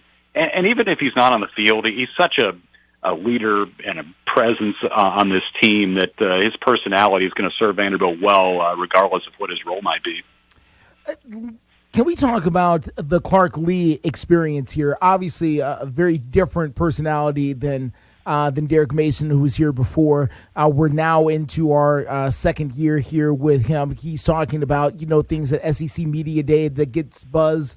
We're going to be the best team in football and that kind of thing. And not a big believer in the transfer portal. Wants to really grow his guys from within the program. Are guys buying in? Or the alumni buying in? Talk to me about the atmosphere around the program, even though, Alabama is going to be Alabama and that's going to happen. But the other products that people are seeing after 2 wins last year, we're obviously a little bit beyond that now. Yeah, I think in year 2 for Clark Lee, and I've noticed this even going all the way back to camp, it just seems like he's more comfortable in the job in year 2. You go through that meat grinder for the first time, and he went through it as a player in the SEC, and he's been through it as a coordinator, at Notre Dame and other places. So, he's certainly no stranger to coaching big-time football, but doing it as a head coach and it being your program and at your school and your hometown and all of those things, it does feel like he's settled in and is more comfortable in that role this year. Not that he was uncomfortable last year, but I think just having that experience and understanding all the things you have to go through to lead a football program in this league, I think Clark's done a good job of navigating all those things. And, as far as how the alumni and the former players and things feel, you see a lot more of those people around, and they have very much been welcomed. Not that they weren't welcome before, but that's been really a key thing for him, is to make sure that anyone who's played for the program or been a part of it or had success or gone on to the NFL or whatever, that they feel very welcome to come back and be around and watch practice and talk to the team or whatever the case might be. I think it seems like he's gotten comfortable in those things, and he just cares so much about this program. And I was just out there a couple hours ago and listening to a little bit of his talk to the team after it's over with. Just every detail is noticed and watched, and there's attention on everything. And just listening to him talk to a team after practice and talk about the little things in practice that make a difference, and about one of their things is the true brotherhood of the players, and kind of building those bonds between players, not only on the field but off. But all those things kind of roll into what he's trying to build there, and he certainly got a lot of national attention with what he said at SEC Media Days. But I think the larger point is he just wants his program to be the best that Vanderbilt football can be, and I think that's really what he meant by that comment. But yeah, he cares so much about this program and wanting to make it a winner, and not just doing it the short way or the easy way, which there isn't really an easy way, but building it for long-term success. I think that's really what he has in mind for this town and this Vanderbilt program. Kevin, I asked the folks in Knoxville yesterday what a successful season is like for the University of Tennessee. Same question to you. What is a successful season for Vanderbilt University in this football program right now? Yeah, I think that's a very interesting question, Justin, because look at where Vanderbilt is. 5 weeks into the season, a 3-2 record, lost the opener against Alabama. You start the season hoping you can win games and go to a bowl, but I think for Vanderbilt, just showing noticeable progress and being more competitive in games against the best teams in the SEC is a starting point. And it's funny, last year against Ole Miss, I thought that was one of the best games Vanderbilt played the whole year. Went to Oxford and battled against a really good Ole Miss team that had Matt Corral pulling the trigger back then. And they probably gave him as much difficulty as anybody did throughout the season. But I think just competing against the high-quality competition you see every week in the SEC, winning a conference game is a step forward because that's something that hasn't happened since 2019, so it's been a while. But, yeah, I think just building on what they did last year, they've already surpassed last year's win total, but you don't want 3 to be the ceiling for this year's team. So I think winning some more football games, and, you got all the games now are SEC games. You got 7 more games to go, and they're all conference games. And you're in this middle of a stretch where you're playing 3 consecutive top 10 teams: Alabama, Miss, and Georgia. It's tough, man. It's about as hard as it gets. But we'll see what kind of progress they make, and sort of how they feel about things when the regular season is over at the end of November. And don't forget Kentucky, Tennessee, at Missouri. Missouri looks like they're getting a whole lot better. I mean, they gave Georgia all they wanted the other night. I think the old Bulldog Nation was a little nervous there for a minute. A little? Yeah. Well, I don't think there's any rain in the forecast. 3 o'clock on Saturday. There is not. I don't believe you'll have to worry about a poncho. Enjoy the game. Let me tell you something I've learned. I don't care if there's a 0% chance of rain. I take my rain gear every single game because when we were out in Hawaii, I was like, there's no way it's going to rain out here. And sure enough, third quarter rolls around, and it's like, there's some sort of name for it, the Maui Mist, or I can't remember what it is, but it wouldn't be Maui because it was the Maui Mist. But anyway, sounds like a WNBA team. The Maui Mist, right? I think I saw Will Ferrell playing for them one time. But it was more than a mist. It was a pretty good little shower game. So I was like, man, are you really going to make me roll out my rain jacket? But yeah, hopefully no rain this weekend. Come out and see us, and we'll have their pregame at 1:30 from Vanderbilt. Hope everybody will come out and hang out on a beautiful Saturday and watch some football. All right, Kev. Thanks for doing this as always. We'll talk soon. Thank you, sir. All right. Thanks, guys. Congrats on the show. Thank you. That is Kevin Ingram. He will be working the sidelines with his rain gear on Saturday. I don't think he's going to need it, but he's a professional. Ole Miss in town to take on Vanderbilt. We'll continue the discussion on the other side as you listen to the McFarland Show live here on WNSR Nashville Sports Radio. When you love riding a motorcycle, you want to ride it everywhere, even to a physical. Let's check your weight. Hop on the scale. Look at that. You're down a few pounds. Oh, yeah. Must be the new carbon fiber wheels. And when you love saving money, you want to save even more. That's why Geico makes it easy to bundle your motorcycle and car insurance. I'm going to prescribe 91 octane for your engine knock, and we'll want to see you again in 3,000 miles. Kickstart your savings with Geico Motorcycle. Bundle and save on the things you love. NFL Plus is here, which means no matter where you are, this is how you football. You can stream live, local, and primetime regular season games on your phone or tablet, 45-minute game replays, and more. That's how you do it right there. This is the NFL for every fan. This is football freedom. This is your game on the go. Wherever you are, this is how you football. Go to plus.nfl.com/radio and start your free trial of NFL Plus today. Terms and conditions apply. Catch a wave in the amazing tastes of the tropics without ever leaving Nashville with the Hawaiian izakaya-styled offerings at the Hart Restaurant at Bento Living Chestnut Hill. Stop by for breakfast, lunch, dinner, and drinks Tuesday through Sunday, plus brunch on the weekend. Expect fresh, locally sourced, shareable plates, handcrafted cocktails, and of course, the Aloha vibes. To view the menu and make reservations, visit theheartnashville.com. That's the Hart Restaurant at Bento Living Chestnut Hill. Lieutenant, can you tell us what happened today? Our officers responded to a crash on I-40 westbound this morning. The driver of a pickup truck lost control of the vehicle, veered left, and went into a ditch. 911, what's your emergency? We've been in a crash. Please send someone. My fiancé is hurt. A front seat passenger was wearing a seatbelt. She survived without injury. The driver was not wearing a seatbelt and was ejected from the truck. He died at the scene. Law enforcement writes tickets to save lives. Brought to you by the Tennessee Highway Safety Office. Hi, I'm Joe Fisher, inviting you to join Greg Pogue and me for the Mid-State Checkdown High School Game of the Week Thursday night with a Metro showdown between Overton and Cane Ridge. It's a full evening of high school football on Nashville Sports Radio starting at 6:15 with Murphy's matchups, followed by the pregame show at 6:45 and kickoff at 7 o'clock. Then Friday night, check out the Scoreboard Show with Bruno Reagan, Ray Dosky, and Devlin McKenzie. Find us on Facebook, Twitter, YouTube, WNSR.com, and the app. Overton at Cane Ridge, Thursday night, right here on Nashville Sports Radio.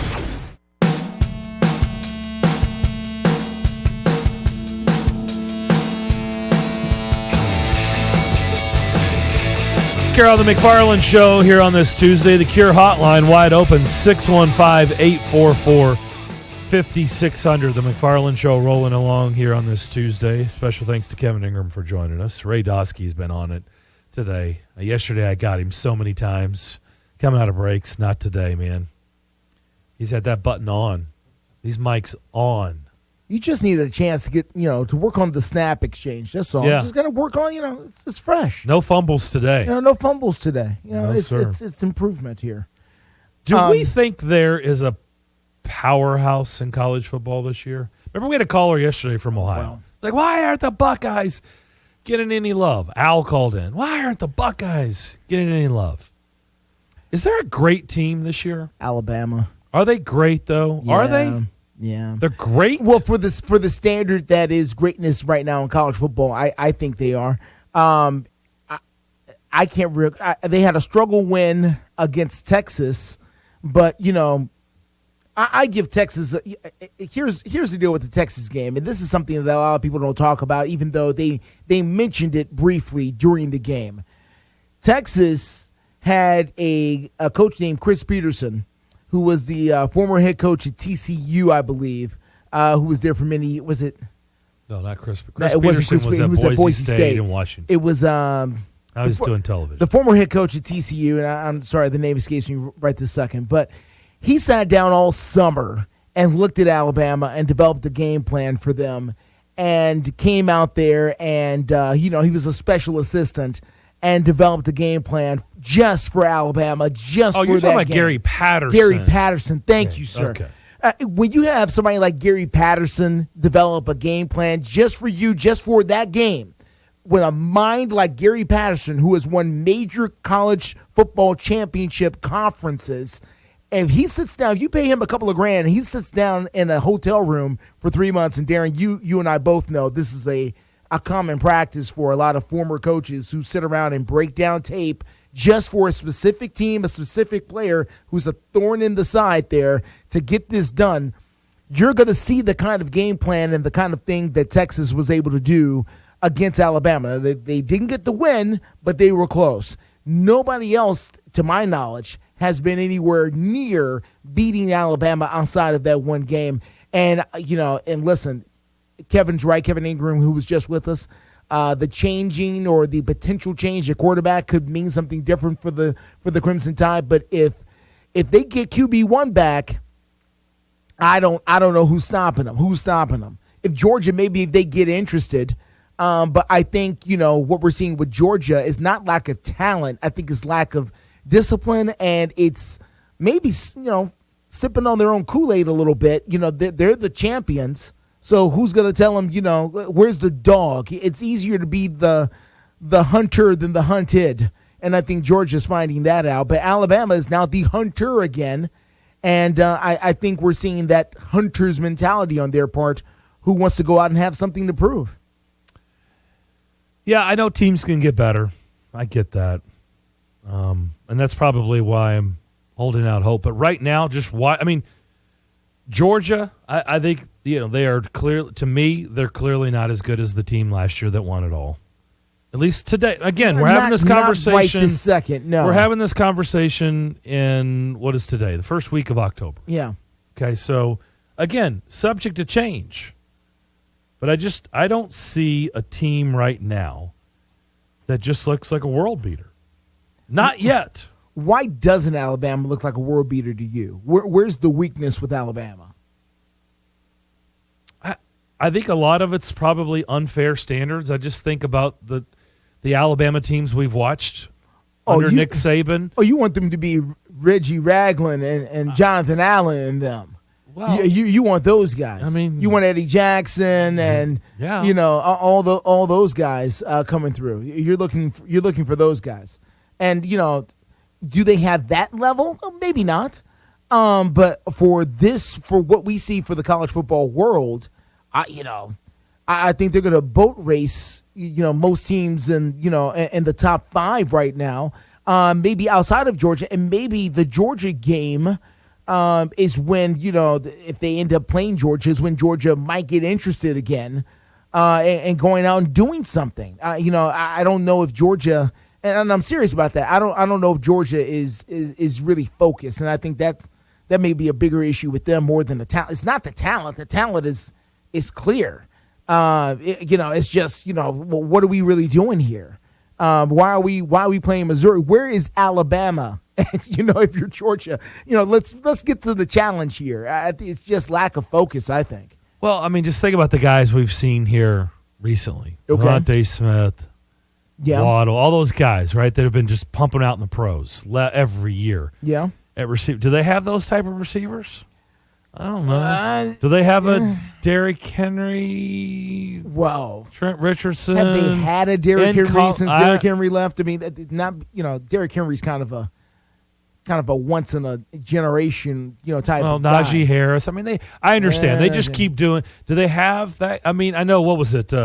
Gibbs went for over 200 yards, so probably not a great example. No. On Saturday against Arkansas, but. The Will Anderson is probably the defensive player of the year in college football. And again, QB1 when he's healthy, he's the Heisman Trophy winner, and he's back for another year, and he's probably got another year left under him. They're in the prime. And by the way, probably. I don't know what you want them to do other than, they could have blown out Texas. They didn't. But they to me are the team.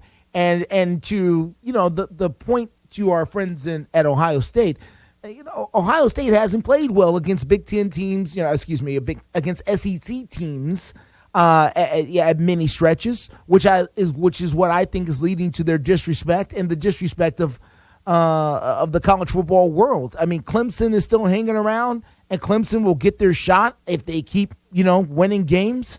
But I don't know if anybody's going to be close to the SEC champion again, which is why we're probably going to end up with 2 SEC teams in the playoff again and draw the ire of the rest of the country again, because it's going to be the Big Ten champion, the ACC champion, the SEC champion, and the SEC runner-up.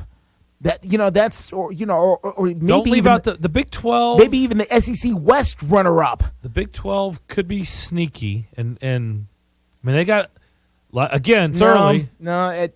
Oklahoma State. You believe since when is Oklahoma Kansas State, TCU?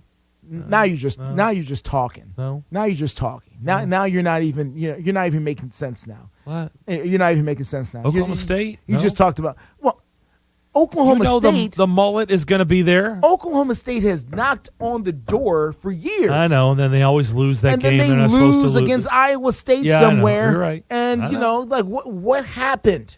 Yeah. Like, what is going on? It makes no sense now. Yeah. So, no, this is just... They do. They always lose the game. This is just it. And the minute everybody starts falling in love with them, then they lose. Yeah. And could this be the year for Oklahoma? No, it's not. No, not again. I mean, they just have to show they can get over the hump, and they've shown that they really are interested. They've shown that they're good 10-2, 9-3, and we'll see them in the Cotton Bowl, and it'll be great. By the way, Oklahoma got shredded. I mean, shredded and embarrassed on Saturday. They did.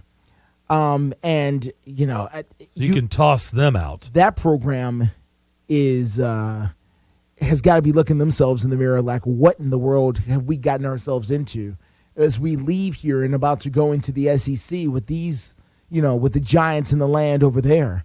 It gets into this other, topic here, and that is the job openings right now across college football, and there are more to come. Mm-hmm. And there's some big jobs that are open right now. Wisconsin is open. Nebraska is open. Yep. Georgia Tech is open. A lot of people think Auburn will be open. Georgia Tech, I think, has I think they fired anybody within 100 yards. So there's actually tons of openings. Colorado is now open. I don't know which one's the best job. The job, well, I think Wisconsin is the best job. Let me just clear that out the board. Yeah, I think Wisconsin's the best job. The job I have the most questions about is Nebraska, because I don't know. And here's my question to you, Darren. Honestly, is Nebraska done as a national relevant team ever? Now, listen, we've said this about Michigan. I know a lot of people, I don't know if you've said it, a lot of people have said it about Michigan, that Michigan was done as a national power, period. That they were never coming back, they're over. Is Nebraska done as a national power? All the tradition, everything they've got, the Heisman trophies, the national championship, Tom Osborne, and all the stuff. Are they finished? Is all that all they got? No. Why? Because if you hire the guy, you're back to prominence. That's all it is. You got to hire the guy. Hire the guy? Yes. Who's Get the right guy? coach, and you change everything. It's about who you have at coach, period. Let me ask you something. Yeah. You brought up Gary Patterson. Yeah. And those jobs going to be going after Gary Patterson? I think you'd be a damn fool if you weren't. The question is, why is Gary Patterson out of coaching to begin with? Like, why is he on the side? I don't know. He was at TCU forever. Yeah, he was. But so maybe he doesn't want to go back. Maybe he just needed a break. Maybe he doesn't want to go back. If you're Nebraska, you're thirsty, that's for sure. The fans are beyond irritated over there. But at this point, you got to be asking yourself, do we need to reevaluate who we are as a fan base and what our program actually is? And do we just need to look at ourselves and go, we are not this national championship contender anymore? Don't scoff at this. Don't scoff at this. But now that's over, and now we need to be happy at 500 if we can get it. No. That's not how these programs think. Don't scoff at this. All these programs you just meant, well, not Georgia. I don't know. Wisconsin, Georgia Tech, Nebraska especially. Yeah. They're thirsty. They are. They're thirsty, and they want, by the way, they want to be back. Oh, yeah. There's a guy by the name of Urban Meyer that is very icky. And when I say his name, I want to go shower. But if you're desperate and you're thirsty, are you telling me no one's going to hire him? I don't care about the Jacksonville gig. They don't care about that. Well, I know they care. Don't. I know they don't care. You telling me somebody's not going to dip into that pool? Some thirsty, hungry program that's dying to get back to relevance? Okay. If Urban Meyer goes to Nebraska, you're telling me Urban Meyer gets Nebraska back to national relevance? Why not? I don't Why? believe that. I don't know if the talent is going to be willing to go to Lincoln. And I know what people are saying, well, they'll go to Tuscaloosa. Tuscaloosa and Lincoln, Nebraska are not the same place geographically when you're talking about the number of talent in that particular area. There is lots of talent in Nebraska. I'm not saying there's not. I'm just saying that it's not as deep as it is in Alabama and Louisiana and that particular region. I just don't know if you're getting the caliber of players that you need. If you get the come guy, to Lincoln, you go to California, you go to Texas, you go wherever, and you get the best players. You can't go to town. What's his name's out in California now? USC. He's keeping all of those guys back at the house now. No, I said if you're the guy though, you get those guys. Well, you can't. How many guys can you have? I thought the guy at USC was the guy. Can I ask you guys a question? So, speaking of the guy, Matt Rule, who looks like to be in the hot seat with the Carolina Panthers. There's another one. There's another He's going guy. to go running back to college. There's another guy. I'm pretty sure his phone is probably ringing right now. College is trying to reach out to him. Of course. Bring him in, right? Okay, so listen, is Matt Rule the guy? Why is Matt Rule the guy? What did he do? Because he bombed in the NFL? Well, yeah. Because he won a few games at Baylor? Because he had a little run?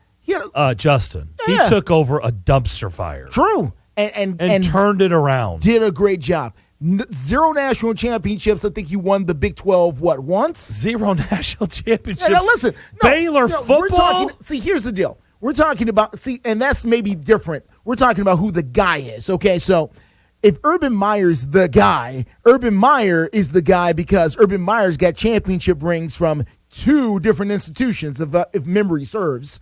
So, that guy is the guy. When Nick Saban was hired at Alabama, he came in the door with a ring.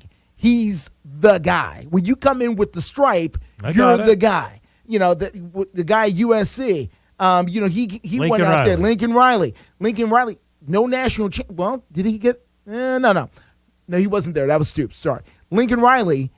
Bit of a pedigree, but he's more of the guy than Matt Rule is. So what are we really talking about? If you hire Matt Rule, what are you expecting now? If you hire Matt Rule, you expecting to be 7-4? You expecting to be a national power at Nebraska with Matt Rule? Matt Rule's pretty damn good in college. Sure. They're winning double-digit games every year. At Baylor. Yeah. In Texas. Okay. It's not Nebraska. In this particular Big Ten that we're going into that has, 2 brand new bell cows joining very soon. By the way, somebody's going to swoop in and get Lance Leopold in Kansas. Okay. Yeah, he's going to get swallowed up. Listen, the guys and listen, it's a heck of a run. But are these flavor of the month guys, or is this now the guy? I think he's got a pretty Or is good this pedigree. the guy now? What? And by the way, wasn't Scott Frost the guy? What happened to that? Yeah. Okay. Let's go to our Cure hotline, 615-844-5600. Tony, what's up? Hey, good afternoon, guys. I'm going to tell you what's up, Darren. I was watching earlier on Paul Feinbaum's show, and they on Tuesdays, of course, they do the little news clips from each coach at his press conference for Tuesday. And Saban, E.F. Saban, not E.F. Hutton, but, E.F. Saban, everybody listens, shuts up when he goes to talk. But he said, and he said this exactly almost word for word, that the fans have nothing to do whatsoever with the outcome of a football game. They're just there to make noise. He said that. Now, if I'm an Alabama fan today, I'm pretty disturbed by that. No, you're not. And he called us out last year about not coming to the game, and now he's saying all you're there to do is to make noise, and you don't have an outcome for the game? You mean to tell me when you get loud, 100,000 people, 110,000 people get loud, and they're having to go to a silent snap count, and the guys, your linemen, are jumping off sides of league procedure, those fans are not having an impact on the game? Tony, my in-laws are Alabama fans, and those fans... Talk to them, Darren. ...are, you're talking about skewed. You're talking about spoiled. You're talking about lacking reality. Like, they don't care. Whatever little Nicky says, they're like, thank you, sir. May I have another? They don't care. .all. Yeah. I have not been down there in that environment. I was married into the Auburn fan base for 21 years, and I went to a lot of Iron Bowls, 17 of them, matter of fact. And I have been there and seen all that and been in that state with every bit of that. And I've never experienced it under the Saban rule, but Darren, you are absolutely right about the other rule. When the other coaches were there in Curry and all of those, and they are spoiled. But for a coach, my coach come out and tell me that I don't matter. I'm offended by that if I'm an Alabama fan. Well, you're not, though. That's why you're offended. They're not. I'm just telling you. He can walk down the rows and slap every one of them, and they don't care. Pancakes. Remember, I just said, Tony, you're not an Alabama. That's the reason you're offended. He can go pregame, go up and down the rows and slap every fan, and they'll say, "Thank you, sir. May I have another?" They're not offended. Just trust me. They don't care. They've got their national championships. And that's what they ultimately care about. They have their chest out, and they wear that A on every piece of clothing that they have. And I know, because I have my in-laws. 13 schools calls him Coach Satan. Yeah. So, just saying. Yep. Tony, thanks for the call, man. Hey, see you guys. All right. Thanks for listening. We'll come back more of the McFarland Show next.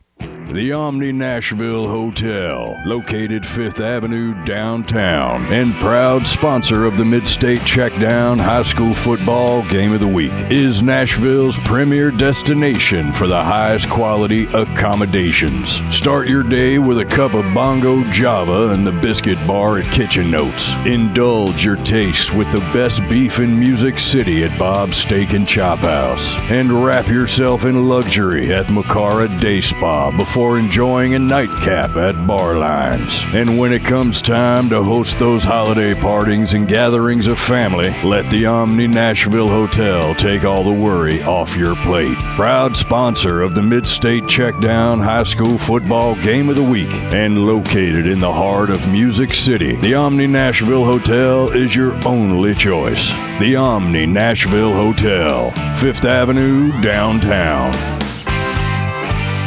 Individuals and businesses with tax problems, listen carefully. Do you feel like you're losing control of your finances? If you owe over $10,000 in back taxes or have unfiled tax returns, we can help you take back control. The IRS is the largest and most aggressive collection agency in the world, and they can seize your bank accounts, garnish your paycheck, close your business, and file criminal charges. Take control of your tax problem now by calling the experts at U.S. Tax Shield, and take advantage of the Fresh Start program and new laws that may allow us to negotiate a settlement for the lowest amount possible. Our team of tax attorneys and enrolled agents can stop collections and get you protected so you can take control of your financial future. U.S. Tax Shield offers a price protection guaranteed quote to get you protected today. U.S. Tax Shield is A+ rated with the Better Business Bureau, so call now. 800-785-9132. That's 800-785-9132. U.S. Tax Shield. 800-785-9132.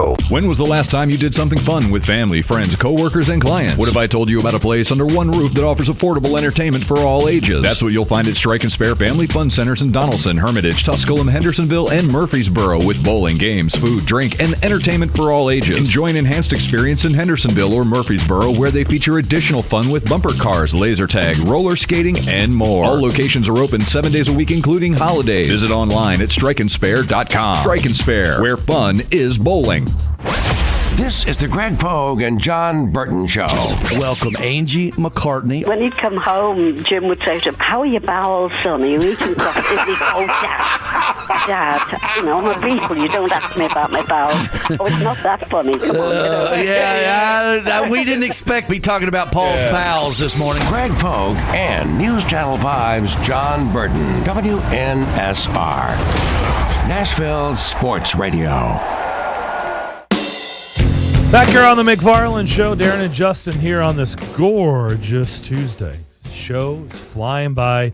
Again, afternoon stretch coming up at 4 o'clock. And Tony probably thought I was kidding, but I'm not kidding. This is a true story. So whenever Alabama was playing Vanderbilt, what was that? Not this past weekend, the weekend before. We were in Pigeon Forge at a baseball tournament at the Ripken. Beautiful facility there in Pigeon Forge. If you have any kids, if you ever played in the Ripken, it's fantastic. We play morning games, and so it's cool. You get the rest of the day. You're in Pigeon Forge. We're staying there on the strip as a team. We went to NASCAR, go-karts, and we all did the tracks. We had fun. We all went out to dinner that night. If you remember, the Alabama-Vanderbilt game was a night game.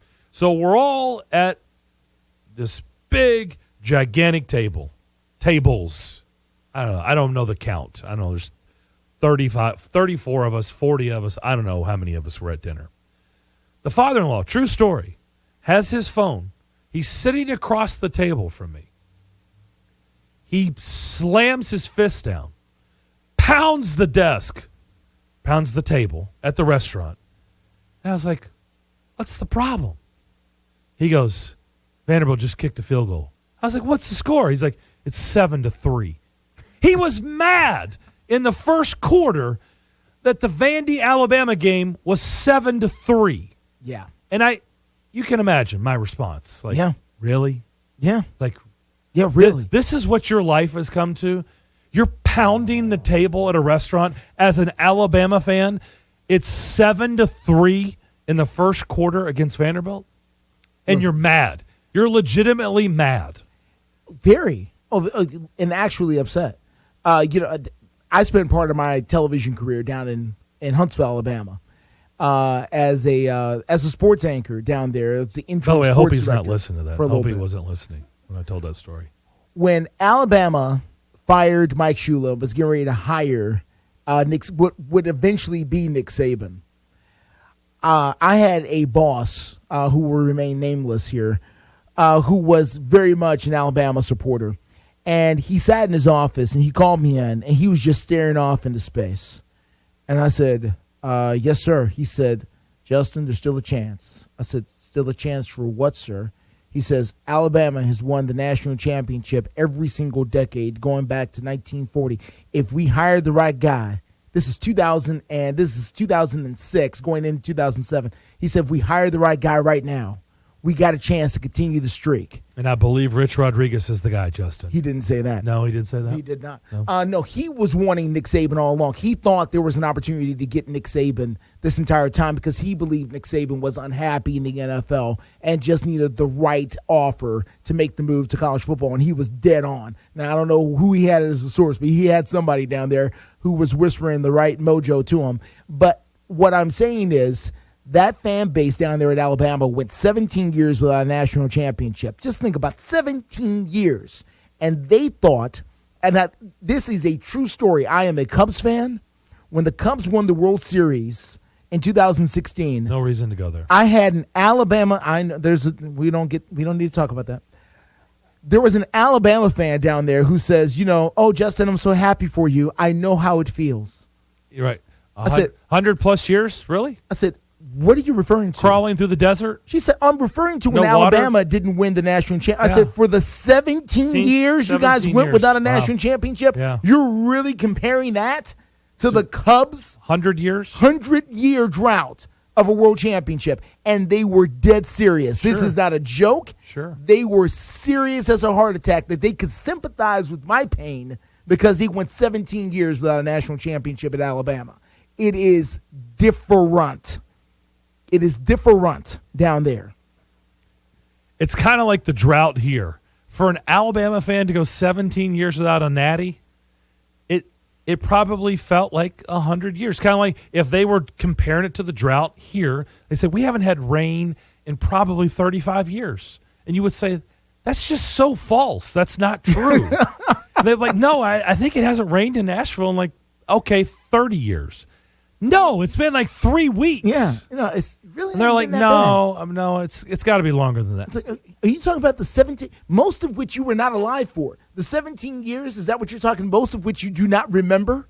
Is that what you're talking about? That gap there. But they were so serious about it, and it's a serious thing. And Nick Saban can say whatever he wants down there to those folks. He is a king down there, and will be a king forever, along with the stadium that that bears Bear Bryant's name down there. I mean, it is just a tradition. It is what those fans down there live for it on a level that few other places can fully understand. No, they're not offended by anything Nick Saban has to say, and it would take a lot to get them to be offended by anything Nick Saban says about the football program. He has called out the fans a bunch. I was down there in Tuscaloosa for the Alabama-Tennessee game many, many years ago, and it was the game before that. Remember when they played, Slippery Rock or Cuyahoga Community College? Sure. And, everybody left at halftime because it was 70 to 3. I remember that. And he scolded them. Scolded them. And it's like, you need to be supporting this team until the end. The very next home game was that Tennessee game. And I know it was going to be sold out no matter what. But, boy, they were all in their seats 30 minutes before the game. I think they all stayed in their seats 30 minutes after the game until the buses left, until they knew Saban was gone. And then they all felt like they could be released from the stadium. Yeah, they listened to every word he says. Yeah. Oh, listen, they kissed. I've seen with my own eyes people kissing this man when he got off the plane at the Tuscaloosa airport on a Thursday afternoon when 500 people, half the town, showed up to see Nick Saban, and they literally rushed the man and were kissing him as he got off the plane.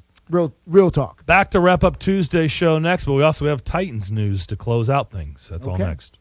Are you tired of your current vehicle? Maybe looking for a new or pre-owned vehicle? Hey guys, it's Zach. Hayes Nissan of Rivergate is the best choice for your vehicle needs. Located at 1550 Gallatin Pike North in Madison, Hayes Nissan of Rivergate has been serving the Middle Tennessee community for over 3 decades. That gives you confidence that Hayes Nissan of Rivergate can find the perfect vehicle for your lifestyle and your budget. Their friendly and knowledgeable staff will make sure you are taken care of. I should know because I've seen it firsthand. Every vehicle I've purchased has been from Hayes Nissan of Rivergate, and I love the entire process. Now, I don't want you to forget about their award-winning parts and service department. It has everything you need to get you back on the road. Go visit them on the web at nissanofrivergate.com. They're open there 24/7, 365 days a year. Or give them a call at 615-865-7220. Again, that number is 615-865-7220. That's Hayes Nissan of Rivergate, where your dollar always goes farther.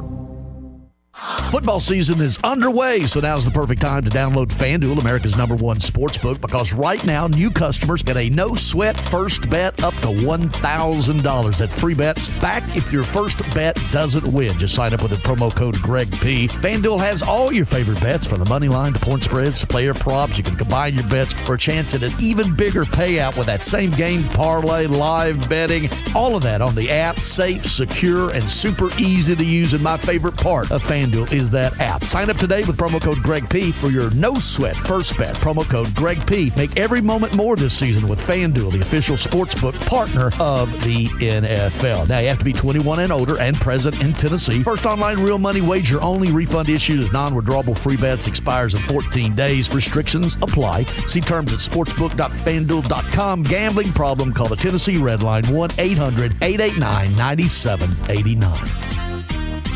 With 13 locations nationally, including Smyrna, Star Leasing Company is a semi-trailer one-stop shop and the perfect place to build a career as a semi-trailer mechanic. Seeking candidates with all levels of experience, Star Leasing Company has a semi-trailer technician trainee program with sign-on and quarterly bonuses and other opportunities such as $1,000 for having a yearly physical. The package also includes 401k with company match, health, dental, and vision insurance, competitive pay with weekly paychecks, and paid holidays and time off. Star Leasing Company, not your typical semi-trailer leasing company. Visit starleasing.com to learn more. Hey, it's Sammy Kincaid, host of Power Hour with Sammy Kincaid. Every Saturday morning from 9 to 10, listen in as I highlight women in sports from high school to the pros, athletes and administrators. And you know what? Let's talk some ball with women covering the game across the country. Power Hour with Sammy Kincaid is every Saturday morning. Listen in on Nashville Sports Radio from 9 to 10 a.m.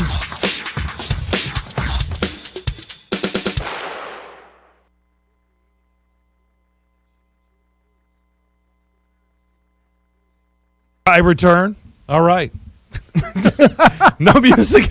We're all sitting here waiting patiently. Just music, waiting, like music. Okay. So by the way, special little shout out. Robert in Marion County said he called Ray. Said, "Hey, listen to the show, enjoying it." Ray or Robert, hope you keep listening. Thank you, sir. Ray's over there. Thank you, sir. Yeah, down there in thank you, Marion Robert. County. That's South Pittsburgh. That's that area. Jasper, right on the other side of Mont Eagle. For those interested down there, where the big fireworks shop is, right off of I-24 on that drive there. That is Marion County, Tennessee. It's sad that we all are shaking our heads. Yeah, Yeah, know exactly what you're talking about. Yep, Absolutely. You can listen to us at WNSR.com, live feed there. You can download the app, listen there. There's all kinds of. By the way, we're viewed every day. Facebook, Twitter. What else? YouTube. Right. All right. We're out there. Before we get out of here, Colts All-Pro linebacker Shaquille Leonard, broken nose in the game against the Titans, plus a concussion after the loss to the Titans. Titans also made some moves, Justin. Okay. Looks like they have waived Wyatt Ray from the active roster. That's crazy. I didn't know Wyatt Ray was even playing. But I know. Well, I guess. But every week you see a guy, you're like, that's true. Who the hell is that? Who's that? That's true. Right? But that's life in the NFL now. Julius Chestnut was waived, brought back on, signed to the practice squad. Okay. Jaheim Carter also signed to the practice squad and signed to the active roster from the practice squad as defensive lineman Sam Okanoyu. Okay, sure. Yeah. Well, hopefully we'll get to know him. Yeah. So there you go. He makes some plays. That was the best I could do with that last name. It is what it is, man. And listen, they switched out 90 players last year. So this is just par for the course as they try to get more bodies up. And, they're getting the bye week early this year. So, last year, of course, the Titans had that really late bye week. I can't remember when it was now. I felt like it was week 17 by the time they got a bye week. They're getting a much earlier bye week here. So if we see if they can use that time to get some players back during that time off here after the game against the Washington Commanders. Go ahead and get your brain focused around that. Yep. The Washington Commanders. We'll have a report about them on Friday's show. The Saints have signed Chris Harris to their practice squad, so I guess he's leaving Channel 4 and going to play for the Saints. So, wow. Chris, congratulations. What position is he going to play? That should be something. Tune in for that. That'll do it for us. By the way, tomorrow, just an hour. Braves wrap up their regular season in the afternoon. So we'll be out of here at 3 o'clock. So our show tomorrow. Keep that in mind. Stay tuned. Afternoon Stretch is next.